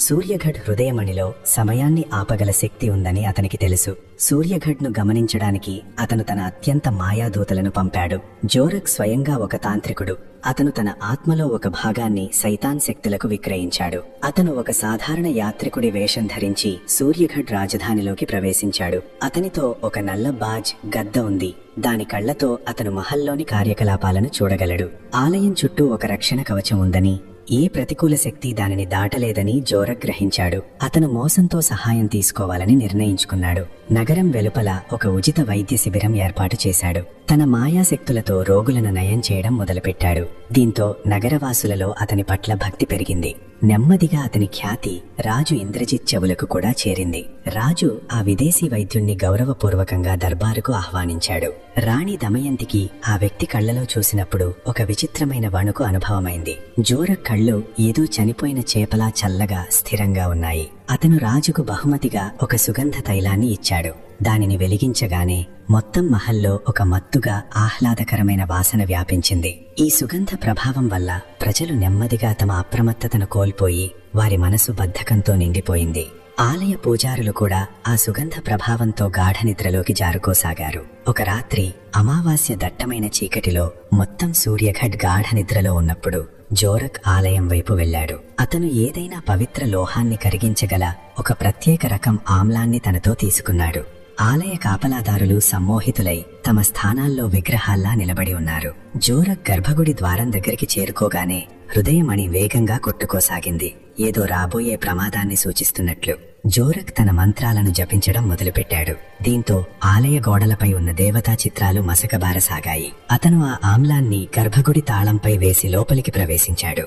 ముందున్న బంగారు పీఠంపై ఆ దివ్యమణి ఉంది. దాని లోపల బంధించబడిన నల్ల పరియంశం జోరక్ ఉనికిని పసిగట్టి వణుకుతోంది. జోరక్ మణిని తాకడానికి చెయ్యి చాచగానే ఒక భయంకరమైన మెరుపు అతన్ని వెనక్కి తోసింది. మణి చుట్టూ విక్రమాదిత్య కాలం నాటి ఒక పురాతన రక్షణ కవచం ఇప్పటికీ సక్రియంగా ఉంది. జోరక్ వెనకాడకుండా తన వేళ్లు కోసుకుని తన నల్ల రక్తాన్ని ఆ కవచంపై చల్లాడు. నల్ల రక్తం స్పర్శతో ఆ పవిత్ర కవచం కలుషితమై నెమ్మదిగా బలహీనపడింది. అటు మహల్లో నిద్రిస్తున్న రాణి దమయంతికి ఒక భయంకరమైన చెడు కల వచ్చింది. అందులో ఆమె ఆలయ పైకప్పు కూలిపోవడాన్ని చూసింది. ఆమె చెమటతో తడిసి లేచి వెంటనే రాజును నిద్రలేపింది. రాజు ఇంద్రజిత్ కు మొదట ఇది కేవలం కల అనిపించింది. కాని మహల్లో వ్యాపించిన ఆ మత్తు వాసనను అనుభవించినప్పుడు అతను అప్రమత్తమయ్యాడు. అతను తన కత్తిని తీసి చెప్పులు లేకుండా ఆలయం వైపు పరిగెత్తాడు. రాణి కూడా అతని వెనక పరిగెత్తింది. తనతో పాటు కేవలం ఆపద సమయంలోనే ఊదపడే ఆ పురాతన శంఖాన్ని తీసుకుంది. రాజు ఇంద్రజిత్ పిచ్చివాడిలా ఆమె వైపు పరుగెత్తి ఆమె తలను తన ఒడిలో పెట్టుకున్నాడు. రాణి శరీరం మొత్తం వేడిపోయి మంచులా చల్లగా మారిందని అతను చూశాడు. అప్పుడే మణి లోపల నుండి ఒక దివ్య నీడ బయటకు వచ్చింది. అది రాజు విక్రమాదిత్య కాలం నాటి సత్యపు దేవత. సత్యదేవత రాజుతో రాణి చేసిన త్యాగానికి శతాబ్దాలుగా ఎప్పటికీ మర్చిపోలేని విధంగా గుర్తుంచుకోబడుతుంది అని చెప్పింది. దేవత మణిలోని కొన్ని దివ్య కిరణాలను రాణి హృదయంపై ఉంచింది. దీంతో ఆమె శరీరంలో మళ్లీ ప్రాణం ప్రసరించసాగింది. రాణి నెమ్మదిగా తన కళ్ళు తెరిచింది. రాజు సురక్షితంగా ఉండటం చూసి ఆమె ముఖంపై సంతృప్తి అలలు పరుగెత్తాయి. ఇప్పుడు ఈ మణిని ఇక్కడ ఉంచటం సురక్షితం కాదు. ఎందుకంటే దీని కాంతి ఇప్పుడు బ్రహ్మాండంలోని తాంత్రికులందరినీ ఆకర్షిస్తుందని సత్యదేవత హెచ్చరించింది. కోట్లాది సంవత్సరాల క్రితం అది వచ్చిన ఆకాశగంగా మూలం వైపు ఈ మణిని తిరిగి పంపాలని దేవత సూచించింది. రాజు రాణి ఇప్పుడు ఈ శక్తి భారాన్ని మరింత మోయలేమని నిర్ణయించుకున్నారు. వారు కేవలం మంత్రాల శక్తితో ఆకాశంలో ఎత్తుకు ఎగరగల ఒక ప్రత్యేక విమానాన్ని సిద్ధం చేయించారు. ప్రజలందరూ ఆలయం వెలుపల గుమిగూడి తమ రాణి ధైర్యాన్ని జయజయధ్వానాలు చేస్తున్నారు. మణిని ఆ విమానంలో ఉంచి ఆకాశం వైపు పంపగానే ఒక నక్షత్రం విరిగి పడుతున్నట్లు కనిపించింది. మణి నెమ్మదిగా ఒక చిన్న నక్షత్రంగా మారి అనంత అంతరిక్షంలో విలీనమయ్యింది. సూర్యగఢ్ ఇప్పుడు మాయాశక్తుల వల నుండి విముక్తమైంది. ఇక్కడ కేవలం సాధారణ మనుషుల పాలన మిగిలి ఉంది. రాజు ఇంద్రజిత్ ఆ ఆలయాన్ని ఇప్పుడు ఒక శాంతి స్మారక చిహ్నంగా మార్చాడు. అక్కడ ఎవరైనా వచ్చి ధ్యానం చేయవచ్చు. కానీ కథ ఇక్కడ ముగియలేదు. ఎందుకంటే జోరక్ యొక్క ఆ నల్లబాజ్ ఇప్పటికీ మహల్ అరుగుపై కూర్చుని ఉంది. దాని కళ్ళలో ఇప్పటికీ అదే ప్రతీకార జ్వాల ఉంది. అది చీకటి ఎప్పటికీ పూర్తిగా అంతం కాదని సూచిస్తోంది. ఇక సూర్యగఢ్ ఆకాశంలో ఇప్పుడు ఆ దివ్యమణి లేదు. కానీ మహల్ అరుగుపై కూర్చున్న ఆ నల్లబాజ్ ఒక అపశకునంలా తిరుగుతోంది. ఆ బాజ్ సాధారణ పక్షి కాదు. తాంత్రికుడు జోరక్ యొక్క స్పృహలో ఒక చిన్న అంశం. అది అతను చనిపోవడానికి ముందు ఆ పక్షిలోకి ప్రవేశించింది. రాజు ఇంద్రజిత్ రాణి దమయంతికి ప్రమాదం తొలగిపోయిందని అనిపిస్తుంది. కానీ మహల్లోని పాత నమ్మకమైన జ్యోతిష్య ఆచార్య వశిష్ఠునికి మరో విషయం అనుభవమైంది. ఆచార్య వశిష్ఠుడు మహల్లోని ఆ ఎత్తైన శిఖరంపై నివసించేవాడు. అక్కడ నుండి నక్షత్రాల కదలికలను గమనించేవారు. అంగారకుడు శని కలయిక ఒక వినాశకరమైన యోగాన్ని సృష్టిస్తోందని అతను చూశాడు. దాని ప్రత్యక్ష ప్రభావం రాజకుటుంబంపై పడబోతోంది. ఆ నల్లబాజ్ మహల్ లోపలి రహస్య సమాచారాన్ని ఏదో అదృశ్య శక్తికి పంపుతోందని ఆచార్యుడు తన దివ్య దృష్టితో చూశాడు. మహల్ రక్షణ కోసం ఇప్పుడు ఒక సాధారణ సైన్యం కాదు, ఒక ఛాయారక్షకుడి అవసరం ఉందని అతను వెంటనే రాజుకు తెలియజేశాడు. రాజు ఇంద్రజిత్ ఆచార్యునితో అదృశ్య శత్రువులతో పోరాడి వారిని ఓడించగల రక్షకుడు ఎక్కడ దొరుకుతాడు అని అడిగాడు. ఆచార్యుడు, దక్షిణాన ఉన్న దట్టమైన అడవుల్లో వీరభద్రుడు అనే యోధుడు ఉన్నాడు. అతను ప్రాచీన ఆయుధ విద్య మర్మకళలో నిపుణుడు. వీరభద్రుని పూర్వీకులే రాజు విక్రమాదిత్య కాలంలో మహల్ భద్రతకు రహస్యంగా బాధ్యత వహించారు అని చెప్పాడు. వీరభద్రుణ్ణి తిరిగి రప్పించడానికి రాజు తన అత్యంత వేగవంతమైన దూతను దక్షిణం వైపు పంపాడు. ఇక ఆ నల్లబాజు నెమ్మదిగా తన శక్తులను పోగు చేసుకుంటోంది. అది మహల్లోని ఒక దాసిని తన వశం చేసుకుంది. ఆ దాసి ఇప్పుడు రాత్రిపూట రాజు ఆహారంలో నెమ్మదిగా విషం కలపడానికి కుట్ర పన్నుతోంది. మహల్ లోపల మళ్లీ ఒక రహస్య నిశ్శబ్దం కమ్ముకుంది. రాత్రిపూట వింత గుసగుసలు వినిపిస్తున్నాయి. ఒక వారం తర్వాత వీరభద్రుడు మహల్కు చేరుకున్నాడు. అతనితో పాటు మెరుపులా మెరుస్తున్న రుద్ర అనే అతని కత్తి ఉంది. వీరభద్రుడు ఎద్దు లాంటి దేహాన్ని కలిగి ఉన్నాడు. అతని కళ్ళలో బాజు లాంటి తీవ్రత ఉంది. అతను మహల్లో అడుగు పెట్టగానే ఆ నల్లబాజు వల్ల వ్యాపించిన ప్రతికూల శక్తిని గుర్తించాడు. వీరభద్రుడు మొదటి రోజే రాజు గది వైపు వెళుతున్న ఆ దాసీని పట్టుకున్నాడు. వారు ఆలయానికి చేరుకున్నప్పుడు జోరక్ మణిని తన చేతిలో తీసుకుని దానిని ఒక నల్ల వస్త్రంలో చుట్టుకుంటున్నట్లు చూశారు. జోరక్ ముఖం ఇప్పుడు మారిపోయింది. అతను ఒక భయంకరమైన రాక్షసుడిలా కనిపిస్తున్నాడు. రాజు అతనిపై దాడి చేశాడు. కాని జోరక్ మణిశక్తిని ఉపయోగించి రాజును గాలిలోకి ఎగరేసి విసిరివేశాడు. రాణి దమయంతి సమయం వృధా చేయకుండా ఆ దివ్య శంఖాన్ని ఊదింది. శంఖధ్వని ఎంత తీవ్రంగా పవిత్రంగా ఉందంటే జోరక్ చెవుల నుండి రక్తం కారడం మొదలైంది. అతని చేతి నుండి మణి జారి నేలపై పడింది. మణి పడగానే దాని లోపల బంధించబడిన పరి అంశం మళ్లీ మేల్కొంది. అది జోరక్ శరీరాన్ని స్వాధీనం చేసుకోవడానికి ప్రయత్నించింది. ఆలయం లోపల ఇప్పుడు రెండు దుష్టశక్తుల మధ్య యుద్ధం మొదలైంది. ఒకవైపు జోరక్ నల్లమాయ, మరోవైపు పరిమాయ పురాతన ద్వేషం. రాజు ఇంద్రజిత్ ఈ అవకాశాన్ని ఉపయోగించుకొని తన కత్తిని గంగాజలంతో శుద్ధి చేసి జోరక్ ఛాతిలోకి దింపాడు. జోరక్ ఒక భయంకరమైన కేక వేశాడు. అతని శరీరం మండిపోవడం మొదలైంది. కాని మండుతున్న శరీరం నుండి వెలువడిన పొగ ఆలయ విగ్రహాలను నల్లగా మార్చింది. మణి ఇప్పుడు మళ్లీ అసురక్షితంగా ఉంది. పరిమాయా అంశం దాని నుండి బయటపడడానికి తప్పించింది. మణిలో ఒక పగుడు వచ్చిందని రాణి దమయంతి చూసింది. ఆ పగుడు పెరిగితే పరిమాయ పూర్తి శక్తితో తిరిగొస్తుంది. ఈసారి ఆమెను ఆపేవాళ్లు ఎవ్వరూ ఉండరు. ఇక ఆలయ గర్భగుడి ఇప్పుడొక కురుక్షేత్రంలా మారింది. అక్కడ గాలిలో గంధకం, కాలుతున్న నల్లమాయ వాసన వ్యాపించింది. జోరక్ శరీరం భస్మమైంది. కాని అతని నల్ల శక్తి వాతావరణాన్ని పూర్తిగా కలుషితం చేసింది. అత్యంత భయంకరమైన దృశ్యం హృదయమణి కేంద్రంలో ఏర్పడిన ఆ పగుడు. ఆ పగుడు నుండి ఒక చేదు చల్లని గాలి బయటకొస్తోంది. అది దీపపు జ్వాలలను నీలంగా మారుస్తోంది.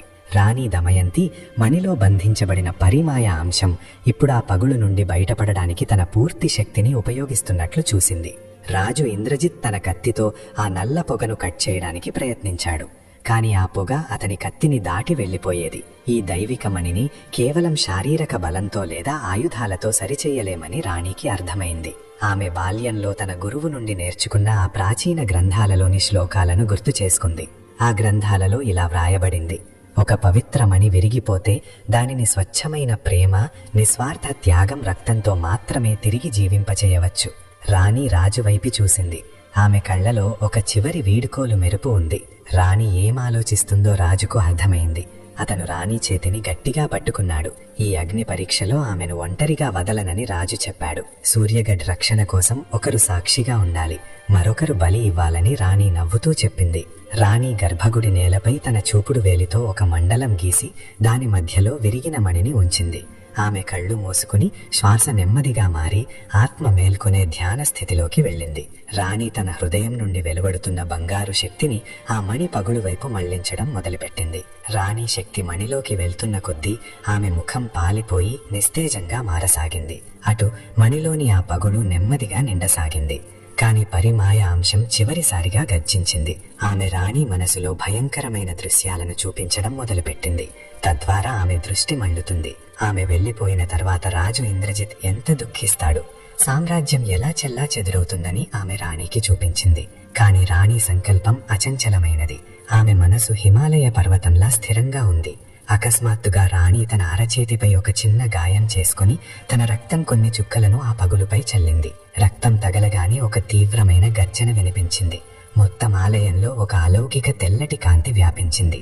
ఆ కాంతి ఎంత తీవ్రంగా ఉందంటే రాజు ఇంద్రజిత్ కళ్ళు మిరుమిట్లు గొలిపి అతను వెనక్కి పడిపోయాడు. కాంతి శాంతించినప్పుడు ఆలయంలో అపారమైన ప్రశాంతత నెలకొంది. హృదయమణి ఇప్పుడు పూర్తిగా కలిసిపోయింది. అది ముందు కంటే కూడా మరింత ప్రకాశవంతంగా మెరుస్తోంది. కాని రాణి దమయంతి నేలపై ప్రాణం లేకుండా పడి ఉంది. ఆమె శ్వాస దాదాపు ఆగిపోయింది. దాసి కళ్ళు పూర్తిగా నల్లగా మారాయని, ఆమె ఏదో యంత్ర బొమ్మలా నడుస్తోందని అతను చూశాడు. వీరభద్రుడు తన మంత్రాలతో ఆ దాసిని సమ్మోహనం నుండి విముక్తం చేశాడు. కాని ఆ నల్ల బాజ్ కిటికీ నుండి ఎగిరి మాయమైంది. శత్రువు ఇప్పటికీ మహల్ లోపల ఎక్కడో దాగి ఉన్నాడు. అతను ఏ రూపంలోనైనా దాడి చేయగలడు అని వీరభద్రుడు రాజును హెచ్చరించాడు. రాణి దమయంతి వీరభద్రుడికి ఇప్పుడు నక్షత్రంగా మారిన ఆ పాత హృదయ మణి గురించి చెప్పింది. మణి వెళ్ళిపోయినా దాని శక్తి ఇప్పటికీ మహల్ పునాదుల్లో ఉందని వీరభద్రుడు చెప్పాడు.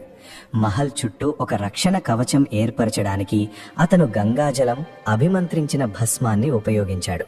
ఆ రాత్రి చంద్రుడు మేఘాల వెనుక దాగి ఉన్నప్పుడు ఆ నల్లబాజ్ ఒక పెద్ద భయంకరమైన నీడగా మారింది. ఆ నీడ మహల్ ప్రధాన ద్వారం వద్ద ఉన్న కాపలాదారులను ఒక్కసారిగా నిద్రపుచ్చింది. నేరుగా రాజదర్బారు వైపు వెళ్ళింది. వీరభద్రుడు తన స్థానంలో అప్రమత్తంగా నిలబడి ఉన్నాడు. తన కత్తితో ఆ నీడపై దాడి చేశాడు. నీడ కత్తి తాకిడితో వెలువడిన నిప్పురవ్వలు మొత్తం దర్బారును వెలిగించాయి. ఆ నీడ జోరక్ అసంపూర్ణ కోరికల సముదాయం. అది ఇప్పుడు వీరభద్రుడిని అంతం చేయాలనుకుంది. యుద్ధం అత్యంత భయంకరంగా ఉంది. నీడ వీరభద్రుడి శారీరక శక్తిపై ఆధిపత్యం చెలాయిస్తున్నట్లు అనిపించింది. ఈ నీడను అంతం చేయడానికి తాను తన ఆత్మశక్తిని ఉపయోగించాలని వీరభద్రుడు గ్రహించాడు. అతను తన కళ్ళు మూసుకుని సత్యం కోసం తన సర్వస్వాన్ని పణంగా పెట్టిన ఆ పాత రాజు విక్రమాదిత్యను స్మరించుకున్నాడు. అకస్మాత్తుగా వీరభద్రుడి కత్తి నుండి ఒక బంగారు కాంతి వెలువడింది. అది ఆ నల్ల నీడను చీల్చివేసింది. ఆ నల్లబాజు విలవిలలాడుతూ మహల్ అరుగు నుండి కింద పడి బూడిద కుప్పగా మారింది. జోరక్ చివరి అంశం కూడా ఇప్పుడు అంతమైంది. సూర్యఘట్ గాలి మళ్లీ శుభ్రపడింది. రాజు ఇంద్రజిత్ వీరభద్రుడిని తన ప్రధాన భద్రతా సలహాదారుడిగా నియమించాడు. అతనికి అత్యున్నత యోధులకు మాత్రమే లభించే ఆ స్వర్ణ పతకాన్ని ఇచ్చాడు. ఇప్పుడు రాబోయే 100 సంవత్సరాల వరకు ఏ బాహ్యశక్తి సూర్యఘట్ను తాకలేదని ఆచార్య వశిష్ఠుడు భవిష్యత్తు చెప్పాడు. కానీ ఆకాశంలోని ఆ నక్షత్రం మళ్లీ భూమి వైపు తిరిగి వచ్చినప్పుడు అసలు పరీక్ష ఉంటుందని అతను కూడా చెప్పాడు. రాణి దమయంతి ఆ బూడిదను ప్రవహించే నీటిలో కలిపి గాఢమైన నిట్టూర్పు విడిచింది. సూర్యఘట్ యొక్క ఆ రహస్య అధ్యాయం ఇప్పుడు ముగిసింది. కానీ చరిత్ర పుటాలలో దీనిని ఒక గొప్ప గాథగా వ్రాశారు. ఇక శతాబ్దాలు గడిచిపోయాయి. సూర్యఘట్ యొక్క ఆ ప్రతాపవంతమైన సామ్రాజ్యం ఇప్పుడు కేవలం చరిత్ర పుస్తకాలలో, వృద్ధుల కథలలో మాత్రమే మిగిలిపోయింది. కాలపు దుమ్ము ఆ గొప్ప మహల్లను, ఎత్తైన గోడలను శిథిలాల కింద కప్పేసింది. ఆధునిక భారతదేశంలోని ఒక చిన్న పట్టణంలో ఉన్న ఆ పురావస్తు ప్రదేశంలో ఇప్పుడు కేవలం నిశ్శబ్దం మాత్రమే వ్యాపించి ఉంది. అయాన్ అనే యువ పురావస్తు శాస్త్రవేత్త గత చాలా నెలలుగా ఆ ప్రదేశంలో తవ్వకాలకు నాయకత్వం వహిస్తున్నాడు. అయాన్కు పాత నాగరికతల రహస్యాలను పరిష్కరించాలనే తపన ఉండేది. అతను సూర్యఘట్ జానపద కథలతో బాగా ప్రభావితమయ్యాడు. అతని వద్ద ప్రాచీన కాలానికి చెందిన కొన్ని పటాలు ఉన్నాయి. అవి అతనికి తన తాతగారి నుండి వచ్చాయి. వారు స్వయంగా ఒక గొప్ప చరిత్రకారుడు. అయాన్ బృందం ఇప్పటి వరకు కొన్ని పగిలిన పాత్రలు, పాత నాణాలు మాత్రమే కనుగొన్నారు. కానీ అయాన్ భూమి క్రింద ప్రపంచం దృష్టి నుండి దాగి ఉన్న ఏదో చాలా పెద్ద రహస్యమైనది దాగి ఉందని నమ్ముతాడు. ఒక సాయంత్రం సూర్యుడు కొండల వెనుక అస్తమిస్తున్నప్పుడు తవ్వకాలు జరుపుతున్న ఒక కూలీ పార ఏదో గట్టి లోహానికి తగిలింది. లోహం తగిలిన ఆ ప్రతిధ్వని సాధారణమైనది కాదు. అందులో ఒక వింత సంగీతం ఉంది. అది అయాన్ చెవులను తన వైపు లాగింది. అయాన్ వెంటనే అక్కడికి చేరుకుని స్వయంగా తన చేతులతో మట్టిని తొలగించడం మొదలుపెట్టాడు. కింద ఒక పెద్ద రాతి పలక ఉంది. దానిపై రాజు ఇంద్రజిత్ వేయించిన అదే పురాతన రాజ చిహ్నం ఉంది. ఆ పలక అంచులలో 4 పిడికిళ్ళు, ముష్టి చిహ్నాలు ఉన్నాయి. వాటిని తిప్పడానికి ఒక ప్రత్యేక క్రమం ఉంది. అయాన్ తన పాత పుస్తకాలలోని సంకేతాలను గుర్తు చేసుకుని ఆ పిడికిళ్లను గడియారపు దిశలో తిప్పడం మొదలుపెట్టాడు. 4వ పిడికిలి తిరగగానే భూమి లోపల నుండి భారీ గొలుసులు లాగే శబ్దం వినిపించసాగింది. ఆ రాతి పలక నెమ్మదిగా కిందకు జరగసాగింది. ఒక చీకటి సొరంగం మార్గం తెరుచుకుంది. సొరంగం నుండి వెలువడుతున్న గాలి ఎంత పాతది, చల్లగా ఉందంటే అక్కడున్న అందరి శరీరాలపై వెంట్రుకలు నిక్కబొడుచుకున్నాయి. అయాన్ తన ఫ్లాష్ లైట్ వెలిగించి ఒంటరిగా ఆ సొరంగంలోకి దిగాలని నిర్ణయించుకున్నాడు. ఎందుకంటే అతని బృందంలోని మిగిలిన వారు భయపడ్డారు. సొరంగం గోడలపై కాగలాలు ఉంచడానికి స్టాండ్లు ఇప్పటికీ ఉన్నాయి. వాటిపై నలుపు రంగు పట్టీ ఉంది. అయాన్ ముందుకు సాగుతున్న కొద్దీ గోడలపై కొన్ని చిత్రాలున్నాయని చూశాడు. అవి రాజు విక్రమాదిత్య, రాణి సుమతి కథను చెబుతున్నాయి. ఒక చిత్రంలో ఆ మాయా అద్దం చూపబడింది. మరొకటి ఆకాశం వైపు వెళ్తున్న హృదయమని. అయాన్కు తాను ఆధునిక చరిత్రలో ఎక్కడా ప్రస్తావించబడని సూర్యగఢ్ యొక్క అత్యంత రహస్య నేలమాలిగకు చేరుకున్నానని అర్థమైంది. సొరంగం చివరిలో ఒక చాలా పెద్ద హాల్ ఉంది. దాని మధ్యలో ఒక బలిపీఠం, వేది ఉంది. ఆ వేదిపై దుమ్ము పట్టి ఉంది. కాని దానిపైన ఒక చిన్న పారదర్శక పెట్టె ఉంది. అయాన్ తన జేబు నుండి ఒక రుమాలు తీసి ఆ పెట్టెను శుభ్రం చేశాడు. పెట్టె లోపల ఏ మనీ లేదు. కాని ఒక పాత పట్టు వస్త్రం, ఒక రాగి పత్రం ఉన్నాయి. రాగి పత్రంపై బ్రాహ్మీ లిపిలో ఏదో వ్రాసి ఉంది. దానిని చదవడానికి అయాన్ తన భూతద్దాన్ని తీశాడు.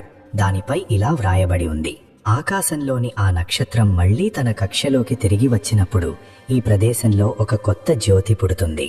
అయాన్కు అకస్మాత్తుగా గుర్తుకు వచ్చింది. ఈ రాత్రే ఆ అరుదైన ఖగోళ సంఘటన జరగబోతోంది. వెయ్యి సంవత్సరాల నక్షత్రం భూమికి అత్యంత దగ్గరగా వెళ్లబోతోంది. అకస్మాత్తుగా ఆ హాల్ పైకప్పులో ఉన్న ఒక చిన్న రంధ్రం నుండి చంద్రుడి కాంతి సరిగ్గా ఆ వేదిపై పడింది.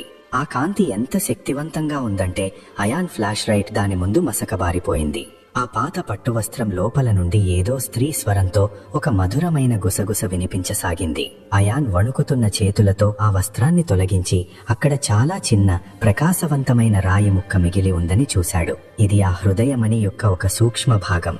శతాబ్దాల క్రితం భవిష్యత్ రక్షకుడికి మార్గనిర్దేశం చేయడానికి భూమిపైనే వదిలేయబడింది. అయాన్ ఆ ముక్కను తాకగానే అతని మెదడులో విద్యుత్ వేగంతో సూర్యగఢ్ ఉత్థానం, పతనం దృశ్యాలు తిరగసాగాయి. రాణి దమయంతి త్యాగం, వీరభద్రుడి ధైర్యం అతనికి స్పష్టంగా కనిపించసాగాయి. ఆ నల్ల బాజ్ ఇప్పటికీ పూర్తిగా నాశనం కాలేదని, దాని నీడ ఏదో ఇతర రూపంలో తిరిగి రావడానికి సిద్ధమవుతోందని కూడా అతనికి అనిపించింది. తాను ఇక్కడ కేవలం చరిత్రను కనుగొనడానికి కాదని, ఒక అసంపూర్ణ కార్యాన్ని పూర్తి చేయడానికి పంపబడ్డానని అయాన్కు అర్థమైంది. ఆ ముక్క అయాన్ అరచేతిలో విలీనమైంది. అతని నరాలలో ఒక కొత్త శక్తి ప్రవహించసాగింది. అప్పుడే సొరంగం బయట నుండి ఒక భయంకరమైన శబ్దం వచ్చింది. అది అయాన్ బృందం అరుస్తున్నది. అయాన్ వేగంగా సొరంగం బయటకు పరుగెత్తాడు. అతను చూసిన దృశ్యం అతనిని ఆశ్చర్యానికి గురిచేసింది.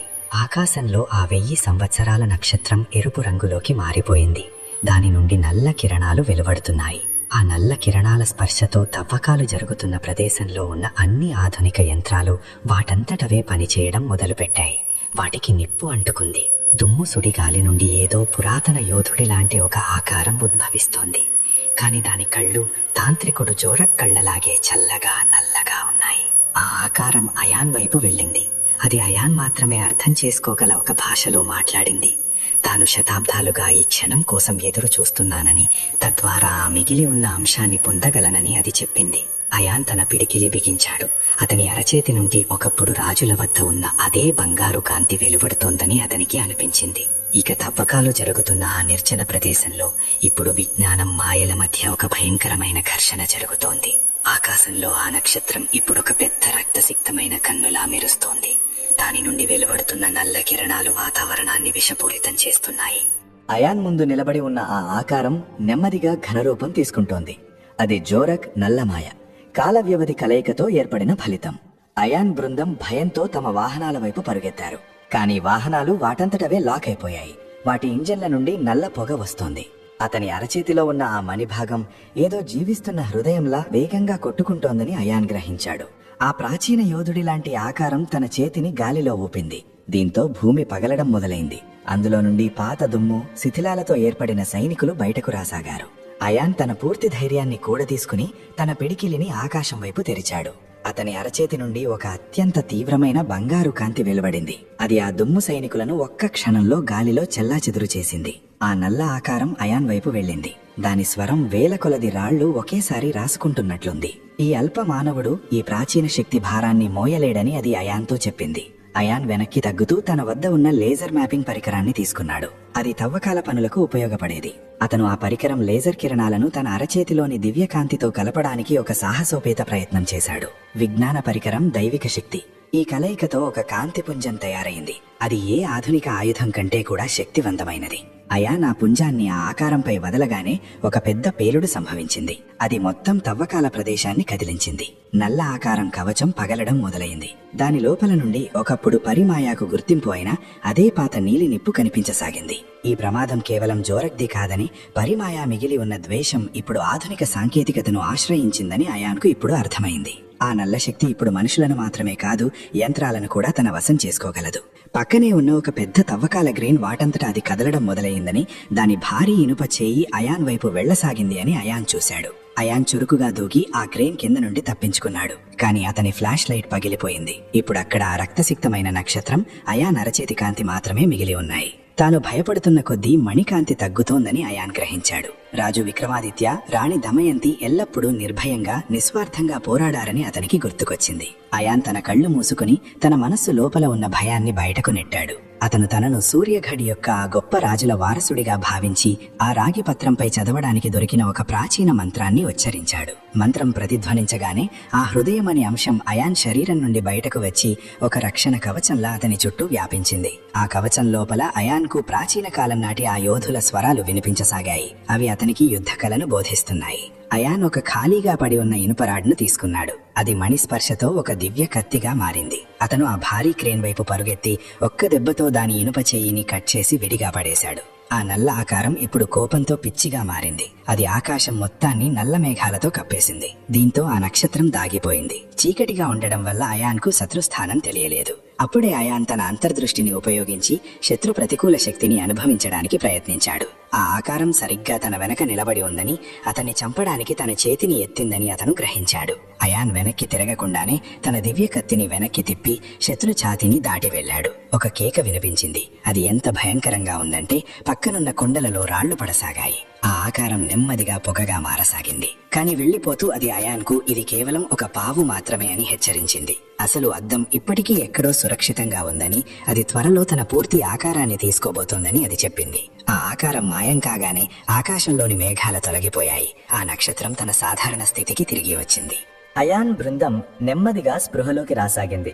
వారికి ఏదో సామూహిక సమ్మోహనం నుండి మేల్కొన్నట్లు అనిపించింది. అయాన్ అలసిపోయి నేలపై కూర్చున్నాడు. అతని అరచేతిలో ఆ మణి అంశం ఇప్పుడు మాయమైపోయిందని చూశాడు. కాని దాని స్థానంలో ఒక చిన్న బంగారు గుర్తు మిగిలి ఉంది. అతని అన్వేషణ ఇప్పటికీ ముగియలేదని, ఇది ఒక చాలా పెద్ద యుద్ధానికి ప్రారంభం మాత్రమేనని అతనికి తెలుసు. ఇప్పుడు ఆ అసలు అద్దాన్ని ఇంకెవరూ మేల్కొల్పకముందే అతను దానిని కనుగొనాలి. అయాన్ తన గైరీని తీసి ఆ దివ్య అనుభవం సమయంలో తనకు కనిపించిన ఒక కొత్త పటాన్ని గీయడం మొదలుపెట్టాడు. ఈ పటం అతన్ని సముద్రంలో మునిగిపోయిందని నమ్ముతున్న భారతదేశంలోని ఒక ప్రాచీన ఆలయం వైపు తీసుకువెళ్తోంది. ఇక అయాన్ తదుపరి గమ్యం భారతదేశంలోని సుదూర దక్షిణ తీరం. అక్కడ అరేబియా సముద్రపు అలలు శతాబ్దాలుగా ఒక ప్రాచీన రహస్యాన్ని తన గుండెల్లో దాచి ఉంచాయి. అయాన్ తన బృందాన్ని తవ్వకాల ప్రదేశంలోనే వదిలివేశాడు. ఎందుకంటే ఈ ప్రయాణం విజ్ఞానం కంటే విశ్వాస పరీక్ష అని అతనికి తెలుసు. అతను ఒక ప్రత్యేక డైవింగ్ సూట్, అత్యాధునిక రాడార్ పరికరాలను ఏర్పాటు చేసుకున్నాడు. తద్వారా సముద్రం లోపల దాగి ఉన్న ఆ ఆలయాన్ని కనుగొనగలడు. స్థానిక మత్స్యకారుల మధ్య పౌర్ణమి రాత్రి సముద్రం మధ్యలో ఒక బంగారు కలశం మెరుస్తుంది. అది ఏదో మునిగిపోయిన సామ్రాజ్యంలో భాగమని ఒక నమ్మకం ఉంది. అయాన్ ఒక చిన్న పడవను అద్దెకు తీసుకుని తన పటాలు, రాడార్ పదే పదే సంకేతాలిస్తున్న ప్రదేశం వైపు వెళ్లాడు. అక్కడ సముద్రపు నీరు అత్యంత లోతుగా, నీలంగా ఉంది. అలల కింద ఒక విచిత్రమైన కదలిక అనుభవమైంది. అయాన్ సముద్రపు అగాధ లోతులోకి దూకాడు. అతను కిందకు వెళుతున్న కొద్దీ సూర్యరశ్మి మసకబారింది.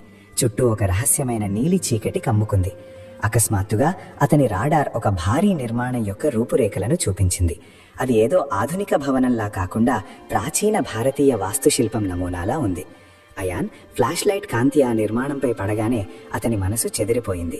ఎందుకంటే అది నీటి కింద సురక్షితంగా ఉన్న ఒక మొత్తం నగరం. మహామాయా ఆలయం అని పిలువబడే ఆ ఆలయం పగడపు దిబ్బలు, సముద్రపు మొక్కలతో కప్పబడి ఉంది. ఆలయ ప్రవేశ ద్వారం వద్ద 2 భారీ రాతి ఏనుగులు ఉన్నాయి. వాటి కళ్లల్లో ఇప్పటికీ విక్రమాదిత్య అద్దంలో ఉన్న అదే నీలమణి, సఫాయర్ మెరుస్తున్నాయి. అయాన్ ఆలయ గుమ్మం దాటగానే అక్కడ నీటి ఒత్తిడి అకస్మాత్తుగా తగ్గిందని అతనికి అనిపించింది. ఆలయం లోపల ఒక గది ఉంది. అక్కడకు నీరు చేరలేదు, ఎందుకంటే అక్కడ ఒక అదృశ్య వాయు కవచం ఏర్పడి ఉంది. అయాన్ తన మాస్కును తీసి శతాబ్దాల నాటి సుగంధంతో నిండిన అక్కడి స్వచ్ఛమైన గాలిని పీల్చుకున్నాడు.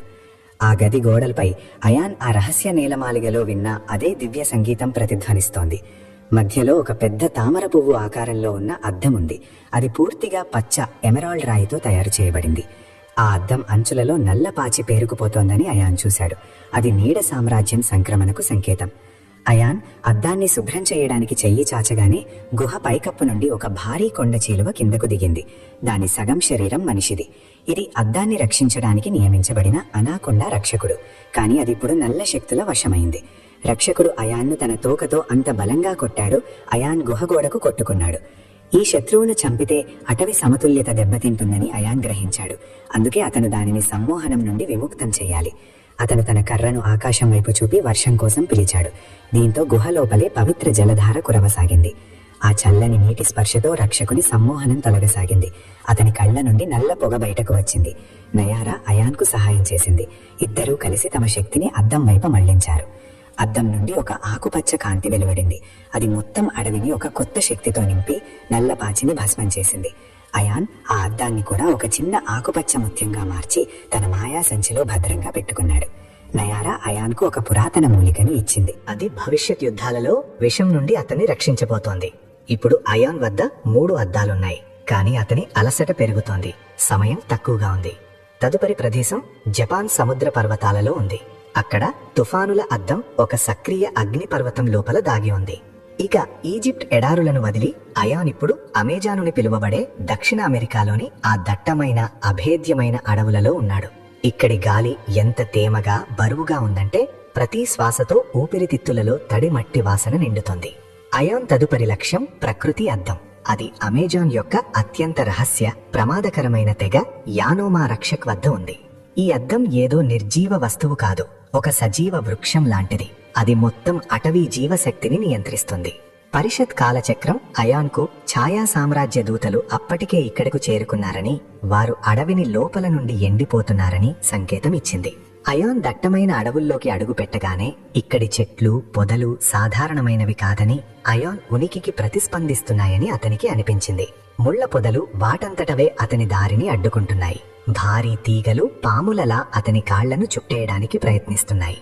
అయాన్ తన దివ్య దండంతో ఒక రక్షణ వలయాన్ని సృష్టించాడు. కానీ అడవి ప్రాచీన శక్తి దానిపై ఆధిపత్యం చెలాయిస్తోంది.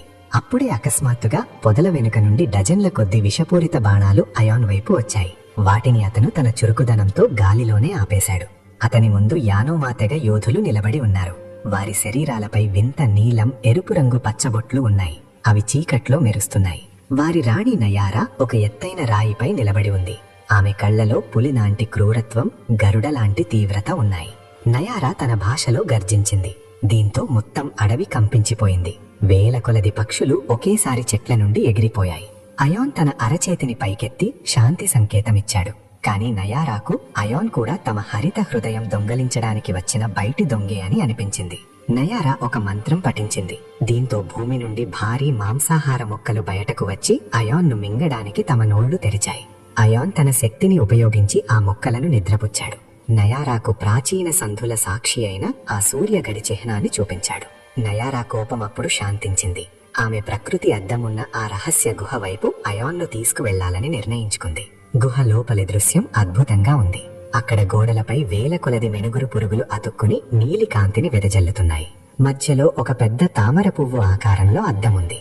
అది పూర్తిగా పచ్చ ఎమరాల్డ్ రాయితో తయారు చేయబడింది. ఆ అద్దం అంచులలో నల్ల పాచి పేరుకుపోతోందని అయాన్ చూశాడు. అది నీడ సామ్రాజ్యం సంక్రమణానికి సంకేతం.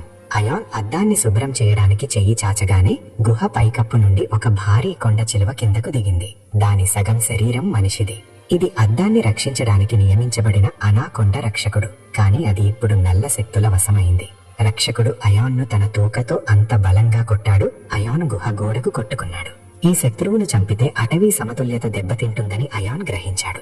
అందుకే అతను దానిని సమ్మోహనం నుండి విముక్తం చెయ్యాలి. అతను తన కర్రను ఆకాశం వైపు చూపి వర్షం కోసం పిలిచాడు.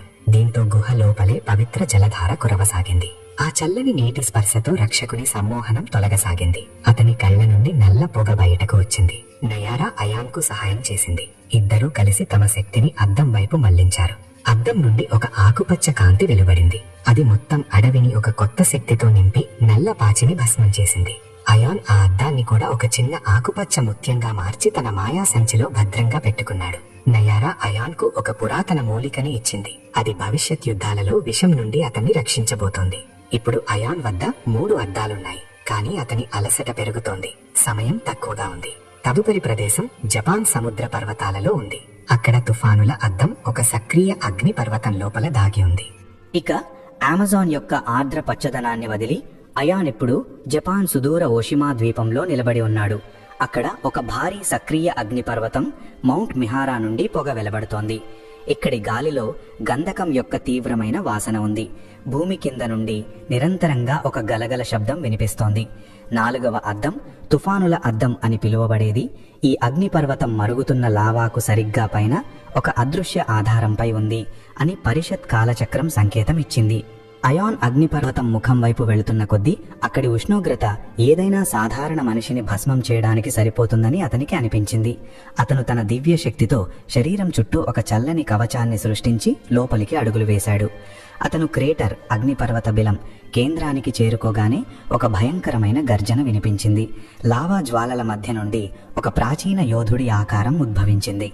అది కెంజీ అనే రోనిన్, యజమాని లేని సమురాయ్ ఆత్మ. అతని వద్ద మసాకో అనే ఒక శపించబడిన కత్తి ఉంది. కెంజీ శరీరం పొగ, నిప్పుతో తయారు చేయబడింది. అతని కళ్లలో శతాబ్దాల నాటి క్రమశిక్షణ, కోపం నిండి ఉన్నాయి. అతను అయాన్ దారిని అడ్డుకుంటూ తన కత్తిని హొర నుండి తీశాడు. దాని నుండి వెలువడిన తరంగాలు అగ్నిపర్వతం గోడలను కదిలించాయి. కెంజీ అయాన్ను సవాలు చేస్తూ తన సంకల్ప శక్తి ఈ లావా కంటే వేడిగా, కత్తి కంటే పదునుగా ఉన్నవాడు మాత్రమే ఈ అద్దాన్ని పొందగలడని చెప్పాడు.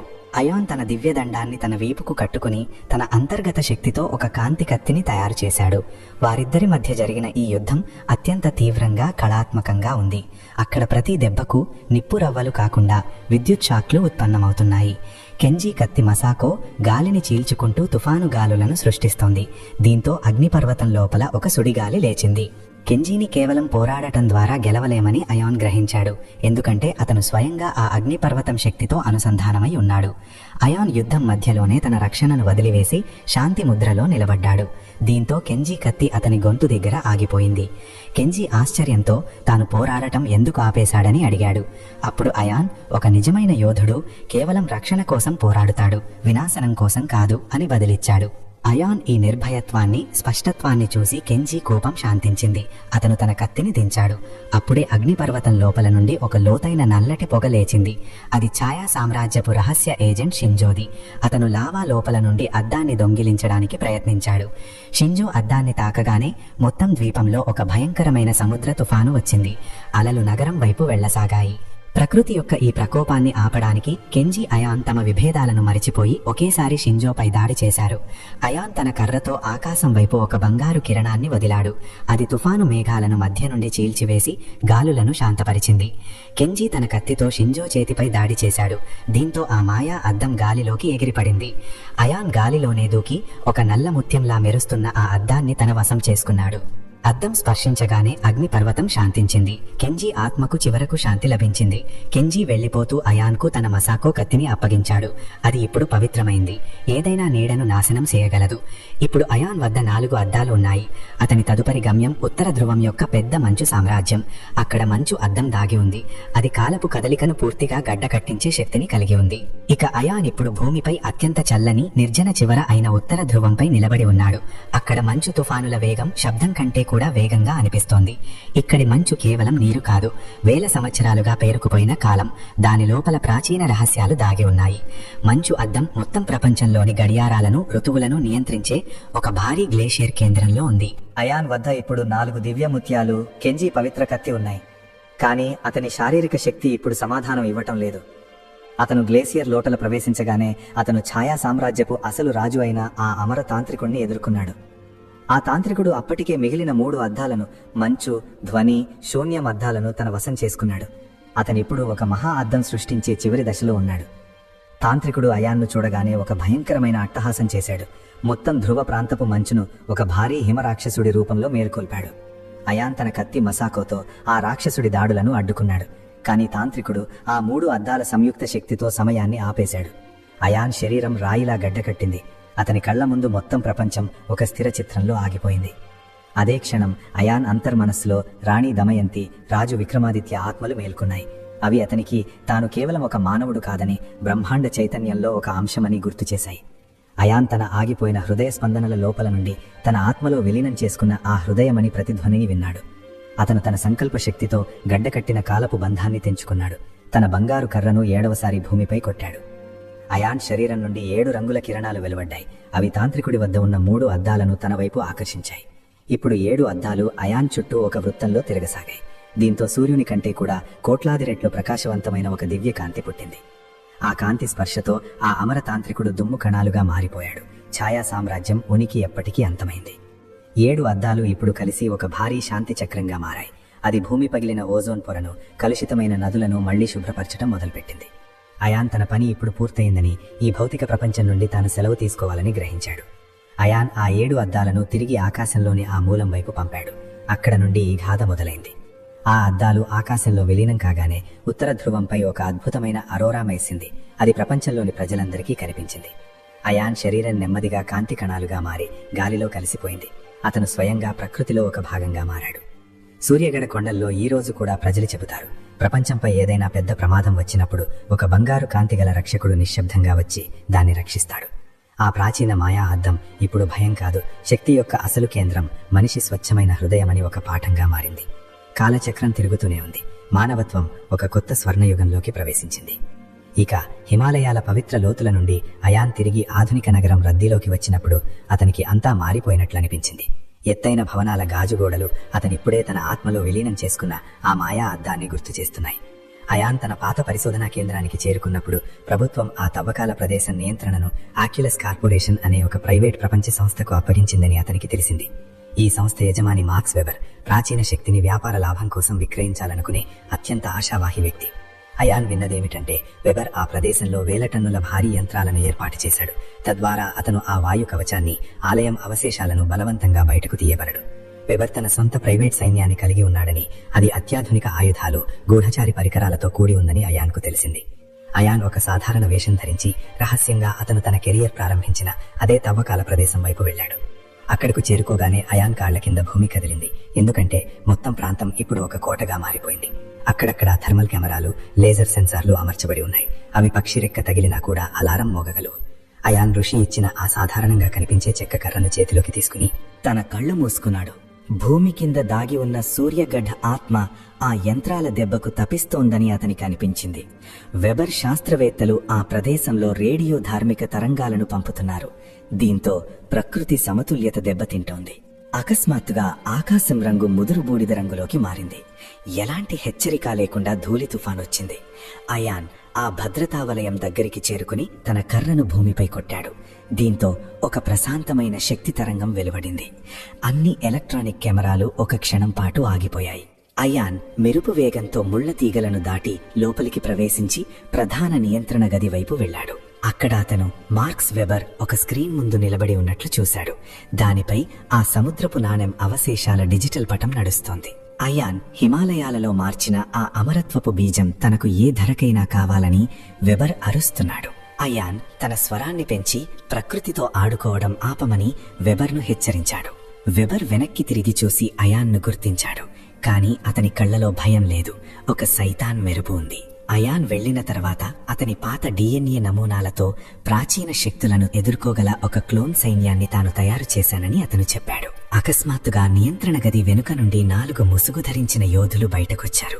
వారి నడక, బలం సరిగ్గా అయాన్ లాగే ఉన్నాయి. ఇది ఆధునిక రాక్షసుల కొత్త రూపమని అయాన్కు అర్థమైంది. ఇక్కడ విజ్ఞానం రక్షకుని శక్తులనే ఆయుధంగా మార్చుకుంది. యుద్ధం మొదలైంది. అయాన్ తన సొంత ప్రతిరూపాలతో పోరాడవలసి వచ్చింది. అవి అతని ప్రతి దెబ్బను ముందుగానే తెలుసుకున్నాయి. ఈ క్లోన్లు కేవలం శారీరక శక్తితో పోరాడుతున్నాయని, కానీ అయాన్ పరిమాయ నుండి నేర్చుకున్న ఆ కరుణ వారికి లేదని అయాన్ గ్రహించాడు. అతను తన దివ్య శక్తిని ఉపయోగించి గది ఉష్ణోగ్రతను పెంచాడు. దీంతో క్లోన్ యోధుల లోపల ఉన్న ఎలక్ట్రానిక్ చిప్స్ కరగడం మొదలుపెట్టాయి. వెబర్ ఇది చూసి కోపంతో పిచ్చివాడయ్యాడు. అతను రేడియో ధార్మిక యంత్రం బటన్ను నొక్కాడు. అది నేరుగా సూర్యగడ్డ పునాదులపై దాడి చేయబోతోంది. అయాన్ తన పూర్తి శక్తిని ఉపయోగించి ఆ యంత్రం వైపు దూకాడు. తన కర్రతో దాని ప్రధాన ప్యానెల్పై దాడి చేశాడు. ఒక పెద్ద పేలుడు సంభవించింది. మొత్తం నియంత్రణ గది పొగతో నిండిపోయింది. దీంతో అయాన్కు బయటకు వెళ్లే అవకాశం లభించింది. బయటకు రాగానే వెబర్ తన ప్రైవేట్ సైన్యాన్ని గ్రామస్తుల వైపు మళ్లించాడని అతను చూశాడు. తద్వారా అయాన్ను లొంగిపోవడానికి బలవంతం చేయగలడు. అయాన్ ఇప్పుడు ఒక పెద్ద సందిగ్ధతను ఎదుర్కోవలసి వచ్చింది. ప్రాచీన అవశేషాలను రక్షించాలా లేదా అమాయక ప్రజల ప్రాణాలను రక్షించాలా? అతను తన పిడికిలి బిగించాడు. తన లోపల ఉన్న శక్తి ఇప్పుడు అతన్ని ఒక విరాట్ రూపాన్ని తీసుకోవడానికి సంకేతమిస్తోందని అనుభూతి చెందాడు. ఇక వెబర్ ప్రైవేట్ సైన్యం గ్రామంలోని అమాయక ప్రజలను చుట్టుముట్టేసింది. వారి అత్యాధునిక ఆయుధాల లేజర్ కిరణాలు నేరుగా ప్రజల గుండెలపై గురిపెట్టాయి. మార్క్స్ వెబర్ తన భద్రతా చౌకీ నుండి చేతిలో ఒక రిమోట్ పట్టుకుని అట్టహాసం చేస్తున్నాడు. ఎందుకంటే అతను అయాన్ యొక్క అతిపెద్ద బలహీనతను, అంటే అతని మానవత్వాన్ని పట్టుకున్నానని భావించాడు. అయాన్ తన కళ్ళు మూసుకున్నాడు. అతని లోపల ఉన్న శక్తి ఇప్పుడు ప్రశాంతంగా కాకుండా అగ్నిపర్వతంలా మరుగుతోందని గ్రహించాడు. అతను తన చేతిలో పట్టుకున్న ఆ సాధారణ చెక్క కర్రను భూమిపై పూర్తి శక్తితో కొట్టాడు. దీంతో ఆకాశం పగిలిపోయినట్లు ఒక పెద్ద గర్జన వినిపించింది. అయాన్ చుట్టూ ఒక బంగారు నీలి అగ్ని చక్రం ఏర్పడింది. అతని శరీరం నెమ్మదిగా పారదర్శకంగా మారసాగింది. అయాన్ ఇప్పుడు ఒక సాధారణ మనిషి కాదని, ప్రాచీన యోధుడు వీరభద్రుని విరాట్ స్వరూపంలోకి మారుతున్నాడని గ్రామస్తులు చూశారు. వెబర్ తన సైనికులకు కాల్చమని ఆదేశించాడు. కాని గుళ్ళు అయాన్ రక్షణ వలయాన్ని తాకగానే అవి పూల రేకులలా రాలిపోయాయి. అయాన్ తన అరచేతిని గ్రామస్తుల వైపు చాచి ఏదైనా ఆధునిక మిస్సైల్ను ఆపగల ఒక రక్షణ గోడను నిర్మించాడు. ఇప్పుడు అయాన్ దృష్టి వెబర్ ప్రధాన యంత్రంపై ఉంది. అది భూమి లోపల రేడియో ధార్మిక తరంగాలను పంపి సూర్యగడాత్మను నాశనం చేస్తోంది. అతను గాలిలో దూకి తన పిడికిలితో వెబర్ కవచం ధరించిన వాహనాలను కాగితపు బొమ్మలలా నలిపివేశాడు. వెబర్ తన చివరి ఎత్తుగడను ప్రయోగిస్తూ ఒక సోనిక్ ఆయుధాన్ని ఉపయోగించాడు. దీంతో అయాన్ చెవుల్లో భరించలేని నొప్పి కలిగింది. ఆ ధ్వని తరచుదనం ఎంత తీవ్రంగా ఉందంటే చుట్టూ ఉన్న చెట్ల ఆకులు రాలిపోయాయి. భూమిలో పగుళ్లు ఏర్పడ్డాయి. అయాన్ తన స్పృహను ఆ బాధ నుండి పైకి లేపి అద్దం శక్తులను నియంత్రించడానికి సంగీతమే మార్గమని గుర్తు చేసుకున్నాడు. అతను తన అంతర్గత శక్తితో ఆ సోనిక్ వేవ్కు వ్యతిరేకంగా ఒక సూక్ష్మ పవిత్రమైన ఓం ధ్వనిని సృష్టించాడు. అది వెబర్ ఆయుధాన్ని లోపల నుండే పేల్చివేసింది. నియంత్రణ గదిలో నిప్పు అంటుకుంది. వెబర్ తన ప్రాణాలను కాపాడుకోవడానికి ప్రాచీన నాణేలను దొంగిలించడానికి ప్లాన్ చేసిన ఆ సొరంగం వైపు పరిగెత్తాడు. అయాన్ అతన్ని వెంబడించి ఇదంతా మొదలైన ఆ లోతైన తవ్వకాల గుంట అంచున పట్టుకున్నాడు. వెబర్ వేడుకోసాగాడు. అయాన్కు ప్రపంచంలోని అన్ని సంపదలను ఆశ చూపాడు. కానీ అయాన్ కళ్లలో కేవలం న్యాయపు జ్వాల మాత్రమే ఉంది. అయాన్ వెబర్కు ఎలాంటి శారీరక శిక్ష ఇవ్వలేదు. కానీ ఆ నాణెం లోపల బంధించబడిన ఆ మాయా సత్యాన్ని అతనికి చూపించాడు. వెబర్ అయాన్ కళ్లలోకి చూడగానే అతనికి తన జీవితంలోని అన్ని పాపాలు, తాను దోచుకున్న వేల కొలది ప్రజల అరుపులు వినిపించసాగాయి.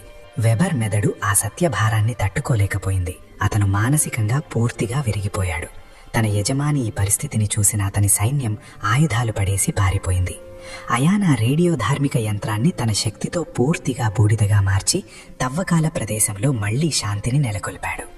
గ్రామస్తులు అయాన్ పాదాలపై పడ్డారు. కాని అయాన్ వారిని లేవనెత్తి కౌగిలించుకుని అసలు శక్తి ఐక్యతలో, సత్యంలో ఉందని చెప్పాడు. నెమ్మదిగా అయాన్ విరాట్ రూపం మళ్లీ సాధారణ మనిషిగా మారింది. అతని అరచేతిలోని ఆ గుర్తు ఇప్పుడొక ప్రశాంతమైన మెరుపునిస్తోంది. మార్క్స్ వెబర్ను పోలీసులకు అప్పగించారు. ఆక్యులస్ కార్పొరేషన్ నల్ల సామ్రాజ్యం పేకమేడలా కూలిపోయింది. అయాన్ ఆ తవ్వకాల ప్రదేశాన్ని ఒక పవిత్ర అటవీ ప్రాంతంగా ప్రకటించాడు. అక్కడ ఇప్పుడు ప్రకృతి, చరిత్ర రెండూ సురక్షితంగా ఉన్నాయి. కానీ ఆ సాయంత్రం అయాన్ ఒంటరిగా ఆ పాత వేది దగ్గర కూర్చున్నప్పుడు అతని పని ఇంకా ముగియలేదని అతనికి అనిపించింది. దూర క్షితిజంలో ఒక ఎరుపు నక్షత్రం మళ్లీ మెరుస్తున్నట్లు అతనికి కనిపించింది. అది బ్రహ్మాండంలోని మరో మూలలో ఇప్పటికీ చీకటి మిగిలి ఉందని సంకేతమిస్తోంది.